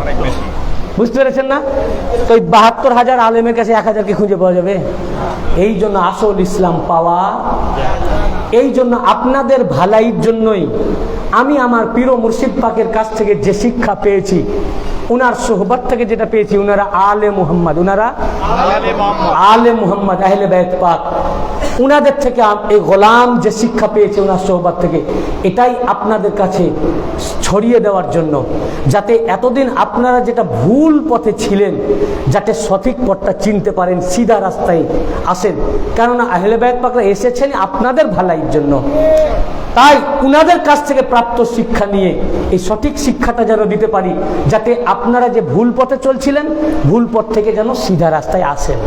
তা আমি যে আসি আপনাদেরই ভালাইয়ের জন্য, সে ওয়াহাবি হোক, বেরেলি হোক, দেওবন্দি হোক, লামাজাবি হোক, আপনাদেরই ভালাইয়ের জন্য। কারণ আমি যদি শুধু মেদিনীপুর দরবারের জন্য ওয়াজ করতাম, আমার মুরিদানদের জন্য, তাহলে এই লাইভ টেলিকাস্টের প্রয়োজন হতো না, আর এত দলিল আদিল্লার দরকার। আমি শুধু বলতাম হুজুর পাকরা এই পছন্দ করেন, হুজুর পাক এই বলেছেন। আপনারা আমি যা বললাম এটা বলার থেকে আমি যদি বলতাম হুজুর পাক এই বলেছেন, তার মধ্যে 10টা নারা পড়ে যেত। কি পড়তো না? কি পড়তো? 10টা নারা পড়ে যেত। হ্যাঁ, হুজুর পাক শুনলে আপনার জীবনে মনে তাসাল্লি চলে আসে। তাহলে আমি যদি শুধু পীর ভাইদের জন্য আসতাম, টেলিকাস্টের প্রয়োজন হতো না। আর আমি শুধু কি বলতাম? হুজুর পাক এই বলেছেন, হুজুর পাক এই শিক্ষা দিয়েছেন। আমি হুজুর পাকদের কথা, মেদিনীপুরের কথা বলতাম, তাই না? কিন্তু মেদিনীপুরের একটাও কথা বলি না, দরবার পাকের কথা বলি না। আমি বলছি সব কোরআন। কি বলছি? আজকে পুরা কোরআন বললাম, আর ব্যাখ্যা তাফসীর করলাম কি থেকে? হাদিস থেকে। কোরআন আর হাদিস কার জন্য? আপনাদের জন্য। বেরেলি, দেওবন্দি, ওয়াহাবি, লামাজাবি, জামাত ইসলামী। কেন? আপনারাও আমার ভাই। সাধারণ আম মানুষ, তারা বা যারা খুব বড় মাপের আলেম না, তারা তো সব তো জানে না। বড় আলেমরা তো বিক্রি হয়ে আছে, মাসে মাসে পাই, বুঝেছেন না? তারা চেঞ্জ হবে না, তারা উঁচু স্তরের আলেম। আর যারা মিডিয়াম গোছে, তাদের কাছে এগুলো তো পৌঁছতে দেওয়া হয় না। তা আপনাদের জন্য আমি এই পেজ পৃষ্ঠা বলছি, যাতে আপনাদের সহজ হয়। আপনারা খুঁজেন এই যে পৃষ্ঠা বলছি না, পৃষ্ঠাগুলো খুঁজে খুঁজে বার করে দেখেন। দেখে যদি আপনারা এগুলো পান, তখন বুঝেন যে আপনি ঠিক রাস্তায় আছেন না ভুল রাস্তায়। নিজেই বুঝতে পারবেন, নিজের বিবেককে প্রশ্ন করুন, তখন বুঝবেন যে না, আপনার রাস্তা ভুল। তখন আপনি তওবা করে রাস্তাটা ঠিক করেন। আমার এখানে আসতে হবে না, আমার হুজুর পাকের দরবারে আসতে হবে না। আমরা দল বাড়াবার জন্য আসি নাই। আমরা কোনো ওয়াজে বলি না যে আমার দরবারে মুরিদ হও। হুজুর পাকের কাছে। হুজুর পাক কখনো বলেন না, ডাকেন না আপনি গেলে আমার হুজুর মুরিদ করবেন কিনা। আপনার ওটা তাকদীর, ওটা যার তাকদীরে আছে আসতে পারবে, যার তাকদীরে নাই। আপনি যে সিলসিলায় আছেন ওখানেই থাকেন, যে পীরের মুরিদ আছেন ওই পীরের কাছেই থাকেন। আমরা বলছি না আমাদের কাছে আসতে হবে, কিন্তু যে ভুল রাস্তায় চলছেন রাস্তা ঠিক করেন। আমি আপনাদের জন্যই আসছি, আমার উপরে রাগ করবেন না ভাই, গালিগালাজ দিবেন না ভাই। আমি এসেছি আপনাদের জন্য। আমার পীর ভাইরা এগুলো তো জানে, দলিল ছাড়া জানে। আমার পীর ভাইরা এগুলো মানে দলিল ব্যতীত, বিনা দলিলে এগুলো মানে। এটা আমার পীর ভাইয়ের ঈমান, আমার পীর ভাইয়ের আকীদা। তা আমি আমার পীর ভাইকে জন্য আসি নাই, এসেছি আপনাদেরকে এই আপনারা ভুল যে বুঝে আছেন, মাদ্রাসায় আপনাদেরকে যেগুলো ভুল দার্স দেওয়া হয়েছে, শিক্ষা দেওয়া হয়েছে, এই আসল হাকিকাত, এই যে কোরআন বলুন আপনার মাদ্রাসায় তাফসীর পড়ানো হয়েছে? ওয়া আতাজাল কুরবা হাক্কাহু, যে আয়াতের তাফসীর করলাম, পড়েছেন? আমি আপনার আলেমকে আমি জিজ্ঞাসা করছি, শুনছেন তো আলেম, ইউটিউবে শুনছেন, লাইভ টেলিকাস্টটা শুনছেন। আমি আপনাদেরকে প্রশ্ন করতেছি, মাদ্রাসায় এই আয়াতের তাফসীর আপনাদেরকে পড়ানো হয়েছে? না, পড়ানো হয়নি। আমি তো জানি কেন, আমি নিজেও মাদ্রাসায় পড়েছি, মাদ্রাসায় আমাদের পড়ানো হয় না। আমি এই জন্য এসেছি, যেটা আপনাদেরকে মাদ্রাসায় গোপন করে যাওয়া হয়েছে, কিন্তু হক ওটা কোরআন, ওটা হাদিস। এই সত্য দেখাবার জন্য যে এটা জান্নাতের রাস্তা, এটা জাহান্নামের রাস্তা। দেখাবার দায়িত্ব আমার, চলার দায়িত্ব আপনাদের। এইটা দেখাতে এসেছি যাতে আপনাদের নাজাত হয়, আমার দলে টানার জন্য নয়, আমার দরবারে আনার জন্য নয়, আমার দরবারে মুরিদ করার জন্য নয়। আমার দরবারে আপনাকে আসতে হবে না, আপনি যেখানে আছেন ওখানেই থাকেন, যে পীরের বায়াত সেখানেই থাকেন। কিন্তু যে ভুল শিখে এসেছেন মাদ্রাসায়, এটা একটা চক্রান্ত চলছে ইহুদি নাসারাদের। আপনারা বুঝতে পারছেন না, আপনাদেরকে গুমরাহির দিকে ঠেলে দেওয়া হচ্ছে, যাতে আপনারা রাস্তা খুঁজে পান, সঠিকটা বুঝতে পারেন, হেদায়েত পান, কিয়ামতের দিনে যাতে আপনাদের নাজাত হয়। আপনাদের ভালাইয়ের জন্যই আমি দরবার পাক থেকে আসি। বুঝতে পেরেছেন না? তো এখন বলুন, যেখানে এই বাগে ফেদা কে দিয়েছেন? আল্লাহ পাক খাতুন জান্নাত পাককে দিয়েছেন। এটা কোনো মিরাস না। এরপরে তার কি জুলুম হয়েছে, এখন আমি নিজেই কনফিউজ, আমি বুঝতে পারছি না। আমি আপনাদের সাহায্য চাই, আলেমদের, আপনারা আমাকে বুঝিয়ে দেন, তারা এত বড় সাহাবী হওয়ার পরেও এ কাজ কি করে করলেন, যিনি নিজেই ইন্তেকালের সময় আফসোস করছেন যে আমি গুনাহ করেছি। আল্লাহ আমাদেরকে তৌফিক আতা করুন। সমগ্র বাংলাদেশ এবং বাংলাদেশের বাইরেও যারা যারা শুনছেন, সকল আলেম ওলামা এবং সাধারণ মানুষকে আল্লাহ পাক হেদায়েত করেন, কোরআনের পথে আমরা যেন চলতে পারি এবং আহলে বায়ত পাকের দামানকে আমরা আঁকড়ে ধরতে পারি, তার জন্য তৌফিক আতা করুন, আমিন। ওয়া আখির। এটা একদিনকার সাবজেক্টই, একদিনের সাবজেক্ট হয়ে যায়। আসলে আমাদের শ্রদ্ধেয় পিয়াল ভাই, আমি যখন প্রথম আসতাম, প্রথম বছরের দ্বিতীয় বছর পিয়াল ভাইয়ের উপরেই দায়িত্ব ছিল আমাদের। তো আসলে পিয়াল ভাই তো গত বছর এখানে উপস্থিত ছিলেন না, আর ইউটিউবে হয়তো উনি কাজ কামে হয়তো দেখতে পান না। গত বছরই মুয়াবিয়ার উপর বোধহয় 2 থেকে 3 ঘন্টা এখানে বলেছি না? আপনারা ছিলেন? হ্যাঁ, বলেছি না? তো গত বছরই আমি মুয়াবিয়ার উপরে 2 থেকে 3 ঘন্টা এখানে বলেছি, ফলে ওটা তো আপনাদের জানা। আর বাংলাদেশের বুকে গত বছর পর 5টি পর্ব করেছিলাম। কটা? আচ্ছা, ইউটিউবে দেখেছেন কটা পর্ব? তো ডিটেলে আমি গত বছর বলে দিয়েছি। তো একই কথা বললে আপনারা বলে ওই আর ওয়াজ জানে না, ওই একটাই ওয়াজ জানে। এ তো আপনাদের ভাই মুখস্থ হয়ে গেছে। এখন বলবো যেটা বলিনি, যেমন এটা শুনেছিলেন এর আগে, এটা শুনেছেন, তো বলবো যেটা বলি নাই। আর বেশিরভাগে আমি ইমাম বারা পাকে যতবার এখানে এসেছি, আমি বেশিরভাগ বক্তব্য রেখেছি ইমাম পাকদের শান পাকে, ওনাদের ফাজাইল ও মানাকিবের উপরে। তার আগের বার বলেছি, তাই না? তো ইমাম পাকদের ফাজাইল তো আছেই, কিন্তু যেটা আমাদেরকে গোপন করা হয়েছে, আমরা তো ইমাম পাকদেরকে মানি এবং মানতেই হবে। 2 ইমাম পাকের ফজিলতে আল্লাহ রসুল সাল্লাল্লাহু আলাইহি ওয়াসাল্লাম বলেছেন, তিরমিজি শরীফের 2য় খণ্ডে 218 পৃষ্ঠা, হাদিস হাসান এবং সহিহ। রসুল পাক সাল্লাল্লাহু আলাইহি ওয়াসাল্লাম ইরশাদ ফরমিয়েছেন যে আল হাসান ওয়াল হুসাইন সাইয়্যিদা শাবাব আহলিল জান্নাহ। হাসান আর হুসাইন আলাইহিস সালাম জান্নাতের যুবকের সর্দার। তো জান্নাতের সর্দার কে? পুরুষদের। আর সহি বুখারী, তিরমিজিতেও আছে, বুখারী শরীফের প্রথম খণ্ডে 532 পৃষ্ঠায় ফাতেমাতু সাইয়্যিদাতুন নিসাই আহলিল জান্নাহ, রাসূল পাক সাল্লাল্লাহু আলাইহি ওয়া সাল্লাম বলেছেন খাতুনে জান্নাত পাক, জান্নাতের সমস্ত মহিলাদের সরদারিনী। তাহলে জান্নাতের সর্দারিনী কে? সবাই বলেন খাতুন জান্নাত পাক। আর জান্নাতের সর্দার কে? ইমাম হাসান আর ইমাম। আর আপনারা বসে আছেন কোথায়? ইমাম হাসান আর ইমাম হুসাইন আলাইহিস সালামের বাড়িতে। এটার নাম কি? ইমামবাড়া। ইমামবাড়া, ইনি বলেছেন শরীফ, ঠিক। ইমামবাড়া শরীফ বা ইমামবাড়া পাক, ইমামবাড়া পাক বা ইমামবাড়া শরীফ, তার মানে কি ইমাম পাকের বাড়িতে। যারা জান্নাতের মালিক তার বাড়িতে বসে আছেন, তো এটাও জান্নাতের একটি টুকরা। ইমাম পাকের যেটা বাড়ি হবে ওটা জান্নাতের টুকরা হবে।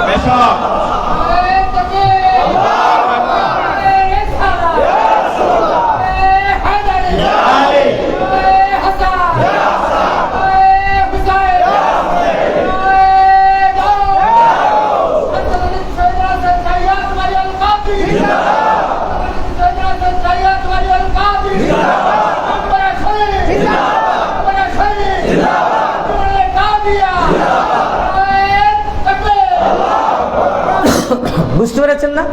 তো এটা তো ইমাম পাকদের ফজিলত বলে শেষ করা যাবে না।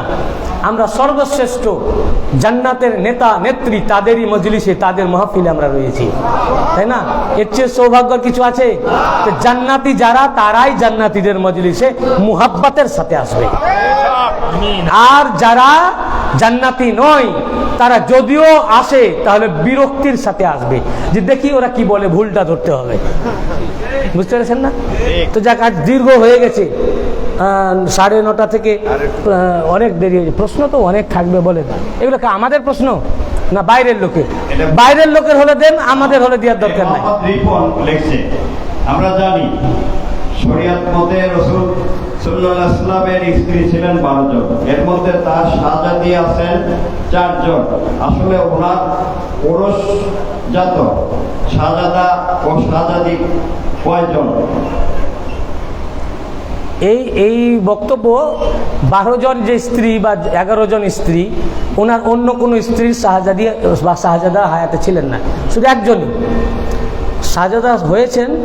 খাদিজাতু কুবরা আলাইহিস সালামের শাহজাদা কাসেম ছিলেন, ওনার বেসালাক হয়ে গেছিল। আর মদিনা শরীফে ওনার এক শাহজাদা হয়েছিল, ওনার নাম ছিল ইব্রাহিম আলাইহিস সালাম। ওনার আহলিয়া ছিলেন বিবি উম্মুল মুমিনিন হযরতে মারিয়া।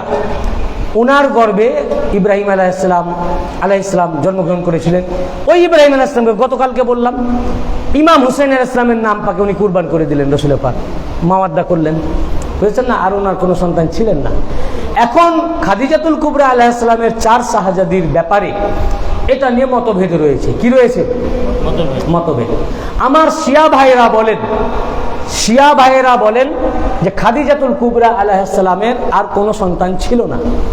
এগুলো ওনার বোন হালা, ওনার বোন, তার নাম কি? হালা, তার সন্তান ওনাকে উনি মানুষ করেছিলেন। রাসূল পাকের সাথে শাদী মোবারক হওয়ার কারণে তাদেরকে সঙ্গে নিয়ে এসেছিলেন এবং ওনাকে মা বলতেন, সেই সূত্রে রাসূল পাককে আব্বা বলতেন। এটা অনেকের এই আকীদা বা তাদের এই অভিমত। ইখতিলাফ ইসলামে রয়েছে, থাকতেই পারে। যেমন আমি যতগুলো হাদিস শোনালাম, হাদিস একই কিন্তু এবারত ভিন্ন ভিন্ন। তো আল্লাহ রাসূল কি ভিন্ন ভিন্ন বলেছেন? তো একটা, তো ভিন্ন ভিন্ন হলো কেন?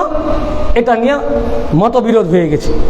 আপনি শুনেছেন, ইনি একজনের কাছে শুনলেন একরকম ভাবে, আবার আর একজন যিনি শুনেছেন হুজুর পাকের কাছে, তিনি যেভাবে শুনেছেন বলাটা একটু অন্য হয়ে গেল। তো আমি আর এক রকম শুনলাম, বা উনি বলার সময় অন্যভাবে বললেন, এইভাবে বিকৃত হয়ে গেছে। তো বিভিন্নভাবে ইখতিলাফ মতভেদ এসেছে। আহলে সুন্নাত ওয়াল জামাত সুন্নি যারা, তাদের যত তারিখ এবং হাদিসের কিতাব, তাতে এসেছে যে উনার 4 শাহজাদি। বুঝতে পেরেছেন? মাওলা পাক ও তার দেওয়ানে হযরতে জামালের মধ্যে লিখেছেন, खैर जुए अहल दी, खैर जुए अहल दी हैं आप या खैरुन निसा, खैर ख्वाहे उम्मते खैरुल वरा खैरुन निसा। এর মধ্যে হ্যাঁ, এর মধ্যে লিখেছেন आप हैं खैरुल वरा की, आप हैं खैरुल बनात, আছে না দাওয়ান পাকের মধ্যে आप हैं खैरुल वरा की, आप हैं खैरुल बनात। আপনি হচ্ছেন বানাত বিনতুনের জামা, বিনতুনের জামা। আপনি হচ্ছেন খায়রুল ওয়ারা রাসূল পাক, আপনি রাসূল পাকের কন্যাদের ভিতরে আপনি হচ্ছেন শ্রেষ্ঠ কন্যা। এটা মওলা পাক লিখেছেন। পাকের হুজুরের এই অনুমতি নিতে হয়। আচ্ছা, বুঝতে হবে না, আমি বুঝে গেছি। এইটা একটা কাটিং ওয়াজ করেছি দিয়ে আমি জানি এটা কারা করেছে, এটা আমাদের বিরোধী পক্ষ না, আমাদের লোকরাই করেছে, সেটাও আমি জানি কারা কারা করেছে। যাই হোক, সেটা আমি যাচ্ছি না। তো এখন ঘটনাটা হচ্ছে যে লেখা আছে না, ওই এইখানে প্রস্রাব করিবেন না, করিলে 500 টাকা জরিমানা দিতে হইবে। এখন ওইটাকে যারা বিরোধী পক্ষ এটা করে দিল যে এইখানে প্রস্রাব করিবেন না, করিলে 500 টাকা জরিমানা দিতে হইবে। বুঝতে পেরেছেন না? এখন যারা আমার দরবারের আকীদা পোষণ করে এরপরে এর বিরোধিতা করে, ওকে আমি দরবারেরই মনে করি না। বুঝতে পেরেছেন না? ও দরবার পাকেরই না। এবং কেতাব তো পড়েইনি। এমন কিছু খাস খাস বান্দা রয়েছেন, এমন কিছু খাস খাস বান্দা রয়েছেন আল্লাহ তাআলা, যাদের ইন্তেকাল জান কবজের জন্য অনুমতির প্রয়োজন আছে, প্রয়োজন আছে। এই হাদিস ইমাম বুখারী রিওয়ায়াত করেছেন। কে? ইমাম বুখারী। ইমাম বুখারী তার সহিহুল বুখারীর মধ্যে, যদি কেউ চান আমি তার পুরা ইবারত পাঠিয়ে দেব। ইমাম বুখারীকে আমি এর জবাব বিস্তারিতভাবে পাবনা জেলায় দিয়েছিলাম গত বছর। আসলে আপনারা তো প্রশ্নকারী তো একটা শুনে আর একটা শুনে না, অর্ধেক শুনে, পুরোপুরি শুনবেন। ওটার যে আমার কমপ্লিট 2 ঘন্টা ওয়াজ ছিল, সেটা কি আপনি শুনেছেন? যে কি প্রসঙ্গে বলা হয়েছিল সেটা তো শুনেন নাই, শুধু কাটিং ওয়াজ শুনেছেন। এই কাটিং ওয়াজ দেওয়ার পর গত বছর এসে পাবনায় এর পুরো জবাব আমরা দিয়েছি, সেটা তো আপনি শুনেন নাই। তা আমি সংক্ষেপে উত্তর দিতেছি। সহিহ বুখারী কিতাবুল আহাদিসিল আম্বিয়া, এই চ্যাপ্টারের মধ্যে আবু হুরায়রা রাদিয়াল্লাহু আনহু ইরশাদ ফরমিয়েছেন যে আল্লাহ পাক মালাকুল মাউতকে মুসা আলাইহিস সালামের কাছে পাঠালেন। কি জন্য? তাহলে টাইম হয়েছে না হয়নি? হ্যাঁ, সবাই বলুন। মালাকুল মাউতকে কি জন্য পাঠিয়েছেন? কার কাছে? তাহলে জান কবজের সময় হয়েছে বলেই তো। আচ্ছা, মুসা আলাইহিস সালাম এলেন কি জন্য? না, মালাকুল মাউত আসলেন কি জন্য? জান কবজ করতে। মুসা আলাইহিস সালাম ঘরে আছেন, উনি ছিলেন জালালি। সবাই যে থাপ্পড় মারবেন তা না, যারা জামালি মানবেন না তারা, তাদের যদি যাওয়ার টাইম না হয় বলে আমার এখন সময় হয়নি যাও। মুসা আলাইহিস সালাম ছিলেন জালালি। যেই মালাকুল মাউত ঘরে প্রবেশ করেছেন, এক থাপ্পড়। বুঝেছেন না? জান কবজ করতেছে, তুই আমার শরীরে হাত দিবি। যেই এসছেন এমন থাপ্পড় মেরেছেন, এক চোখ খুলে গেল পড়ে। সহিহ বুখারী, এ কাহিনী না, এই বুখারীর হাদিস কে শোনাচ্ছেন? আল্লাহর রাসূল সাল্লাল্লাহু আলাইহি ওয়াসাল্লাম। ফতোয়া রাসূলুল্লাহর উপরে দাও। যে যারা এটাকে নিয়ে ছড়াচ্ছে তাদের আমাদের হুজুর পাক তো ছেড়ে দেন, রসুল পাকের প্রতি ঈমান নাই। কিন্তু এই ঘটনা আল্লাহ রসুল বলেছেন। কে বলেছেন? আল্লাহ রসুল সাল্লাল্লাহু আলাইহি ওয়াসাল্লাম বলেছেন। সাহাবায়ে কেরামদেরকে বলছেন যে শুনো, বনি ইসরাইলের ঘটনা শুনো। আল্লাহ রসুল গল্প শোনাচ্ছেন, এটা গোপন করে যান নাই, বলেছেন শুনো। এক থাপ্পড়, আর থাপ্পড় মারা পয়গম্বরের থাপ্পড় তো, আর জালালির সাথে মেরেছেন। মালাকুল মউত ফেরেশতার চোখ খুলে গেল। তাহলে এখানে কে বড়? ফেরেশতা বড় না নবী বড়? উনি সেই চোখ নিয়ে ফিট চলে গেলেন আল্লাহর কাছে, হাতে করে নিয়ে চোখটাকে এক চোখে দেখতে দেখতে। ভাই আল্লাহ, আপনি এমন লোকের কাছে পাঠালেন যিনি মউত চান না। ভাই মউতের টাইম পেরিয়ে যাচ্ছে না? যখন ইন্তেকাল হয়ে জান কবজ হয়ে যাওয়ার কথা, সেই সময় আজরাইল আলাইহিস সালামের চোখ বেরিয়ে গেছে। বুঝতে পেরেছেন? জান মুসা আলাইহিস সালামের ভিতরে রয়েছে। তাহলে ওনার অনুমতি ব্যতীত এখনো জান কবজ হয়েছে? হয়েছে? এখনো হয়নি। টাইম পেরিয়ে গেছে। আজরাইল আলাইহিস সালাম ফিরে গেছেন কোথায়? আল্লাহর দরবারে।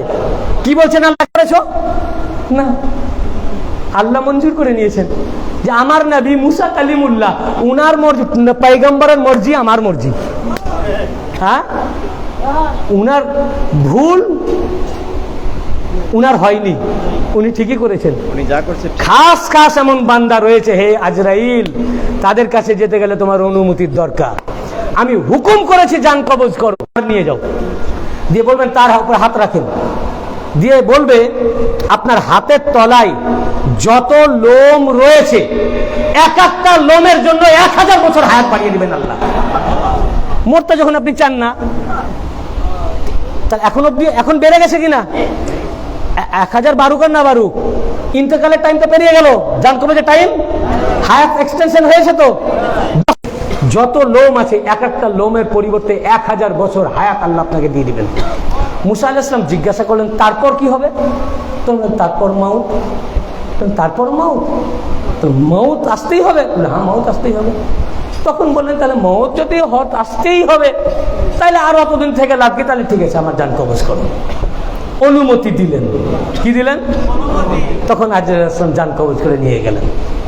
এই হাদিসটা তো মোল্লা পড়েইনি, এর সারার মধ্যে এবং মুসলিম শরীফের সারা নবাবী, ইমাম নবাবী শারহে মুসলিমের মধ্যে রিওয়ায়াত করেছেন যে কেন থাপ্পড় মেরেছিলেন, থাপ্পড়টা মারলেন কেন? উনি তো বলেই দিতে পারতেন যে আমি এখন যেতে চাই না, তুমি ফিরে যাও।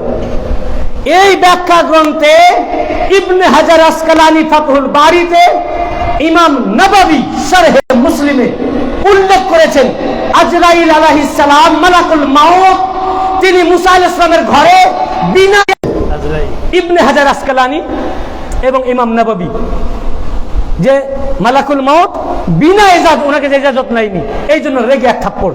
বলবি তো মুখে এক কথা যে আমি আপনার জান কবজ করতে এসেছি, ইজাজত তো নিবি। এই হাদিসে পাক এবং এই সারা থেকে পাওয়া যায় খাস খাস বান্দা যারা রয়েছেন আল্লাহর হুকুমে আজরাইল আলাইহিস সালাম আসেন, কিন্তু আল্লাহ পাক তার মাহবুব বান্দা এমন রয়েছেন যাদেরকে ভালোবাসেন, যাদের ইচ্ছা আল্লাহর ইচ্ছা, যাদের ইচ্ছা কার ইচ্ছা? আল্লাহ। যদি এরকম জালালি হয়, বুঝতে পেরেছেন না? আর আহলে বাইত পাকের মর্যাদা কি? আহলে বাইত পাকের মর্যাদা সবারই উপরে। মাওলা আলীর মর্যাদা কি? সবারই। বলেছেন আমি যার মাওলা আলী তার মাওলা, আমি যার মাওলা। তো রাসূল পাক সমস্ত পয়গম্বরদের মাওলা, মাওলা আলীও মাওলা না? আমি আগের বছর প্রায় জায়গায় এই হাদিস শরীফটা বলেছি যে রাসূল পাক সাল্লাল্লাহু আলাইহি ওয়াসাল্লাম কোরআন পাকের একটি আয়াত আছে যে একটি আয়াত আছে, ওই ঘর সমূহকে আল্লাহ সমুন্নত করেন যে ঘরে আল্লাহ তাসবিহ হয়, জিকির হয়। এই আয়াতের তাফসিরে সাহাবায়ে কেরামরা জিজ্ঞাসা করলেন ইয়া রাসূলুল্লাহ, ওই ঘর সমূহ কি, কোন ঘর? যেই ঘর সমূহে আল্লাহ জিকির হয়। তো আল্লাহ রাসূল সাল্লাল্লাহু আলাইহি ওয়াসাল্লাম বললেন বায়ুতুহুম বায়ুতুল আম্বিয়া, ওই ঘরগুলো হচ্ছে আম্বিয়াদের ঘর, নবীদের ঘর। সেই ঘরকে আল্লাহ সমুন্নত করেছেন, নবীদের ঘরকে আল্লাহ পাক সমুন্নত করেছেন যেখানে আল্লাহ জিকির হয়। হযরত আবু বকর উঠে দাঁড়ালেন। ইমাম সালাবি তাফসিরে সালাবিতে উল্লেখ করেছেন, ইমাম সিউতি তাফসিরে দুররা মানসুরে রিওয়ায়াত করেছেন। 8খানা কিতাব থেকে আমার কাছে নোট রয়েছে, যেটা আমি গতবার এটা খুব জোশের সাথে আমি বক্তব্য রেখেছি গত বছর প্রায় ওয়াজে।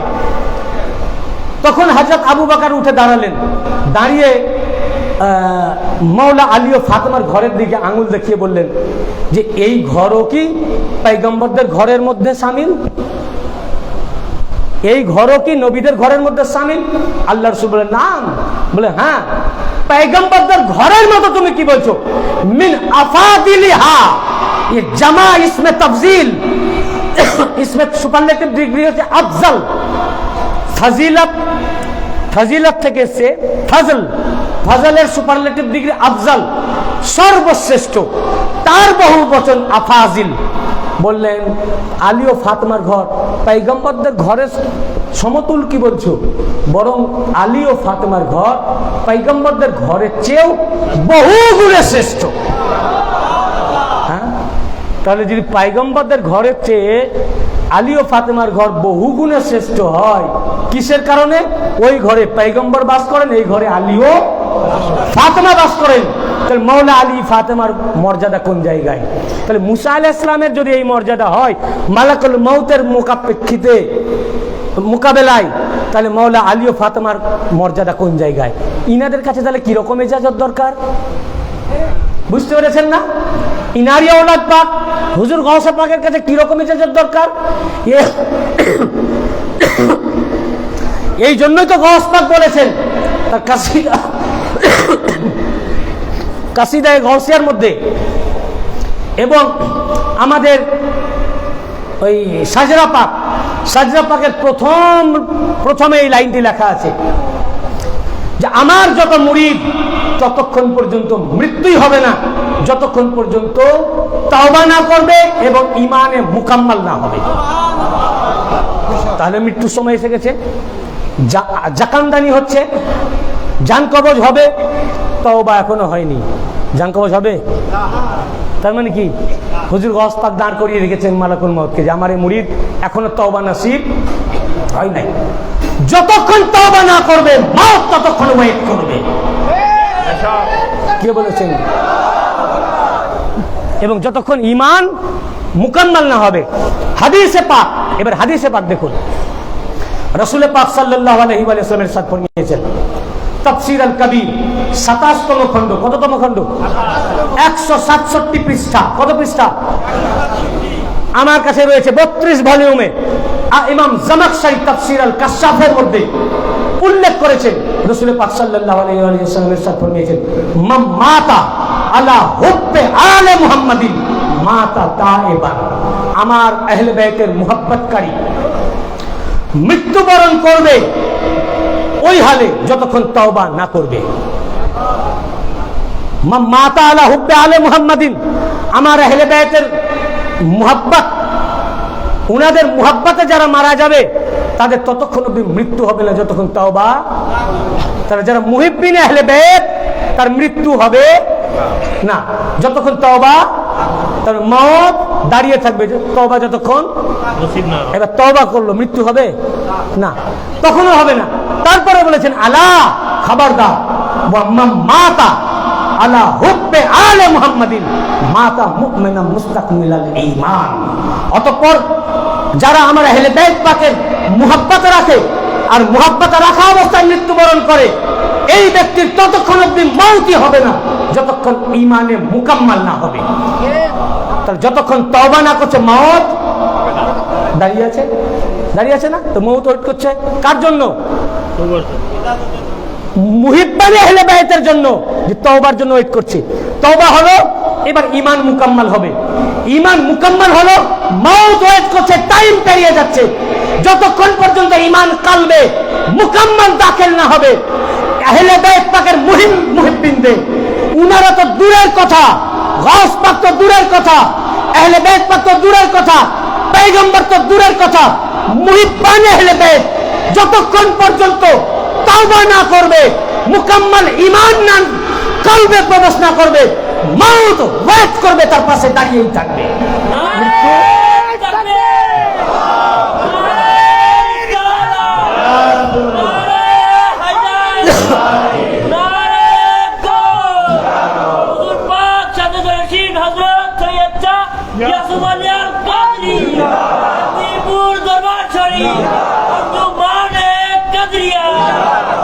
সহিহ বুখারী হাদিস এবং কোরআনে পাকের তাফসীর থেকে দেখা গেল খাস কিছু বান্দা রয়েছেন এবং খাস আহলে বাইত পাক রয়েছেন, একই ডকুমেন্ট, একই দলিল, তাদের জন্য মৃত্যু অপেক্ষা করবে যতক্ষণ তাওবা না হবে আর যতক্ষণ ঈমান মুকাম্মাল না হবে। অর্থাৎ যারাই আহলে মুহিব্বিন আহলে বাইত ইন্তেকাল করেন তওবা অবস্থায় মুকাম্মাল ঈমানের হালাতে। আসলে ওরা পড়ে না, ফতোয়া আমাদের উপর দেয়। আর কিছু পীর ভাই রয়েছে এমন ভণ্ড মোল্লাদের পাল্লাই পড়েছে, তাদের কথা শুনে ফেসবুক পোস্ট দেয়। বুঝতে পেরেছেন না? ভণ্ড মোল্লার পাল্লাই পড়েছে। আল্লাহ তাআলা আমাদেরকে তৌফিক আতা করুন, আমরা যেন সঠিকটা বুঝতে পারি। এ তো দলিল না, সব রেফারেন্স দিয়েছি না, तो कैंप করে নেন। सालब पक आरशर कुर्सी झुके तस्लीम मोहम्मद के लिए, उठ खड़े हो मोमिन ताज़ी मोहम्मद के लिए। या नबी सलाम अलैका, या रसूल सलाम अलैका, या हबीब सलाम अलैका,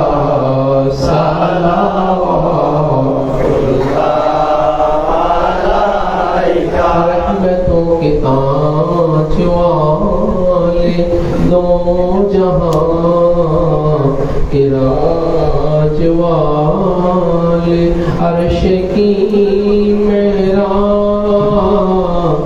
वाले, हमसी युगलाज वाले, या नबी सलाम अलैका, या रसूल सलाम अलैका, या हबीब सलाम अलैका, सलावतुल्लाह अलैका, वासिता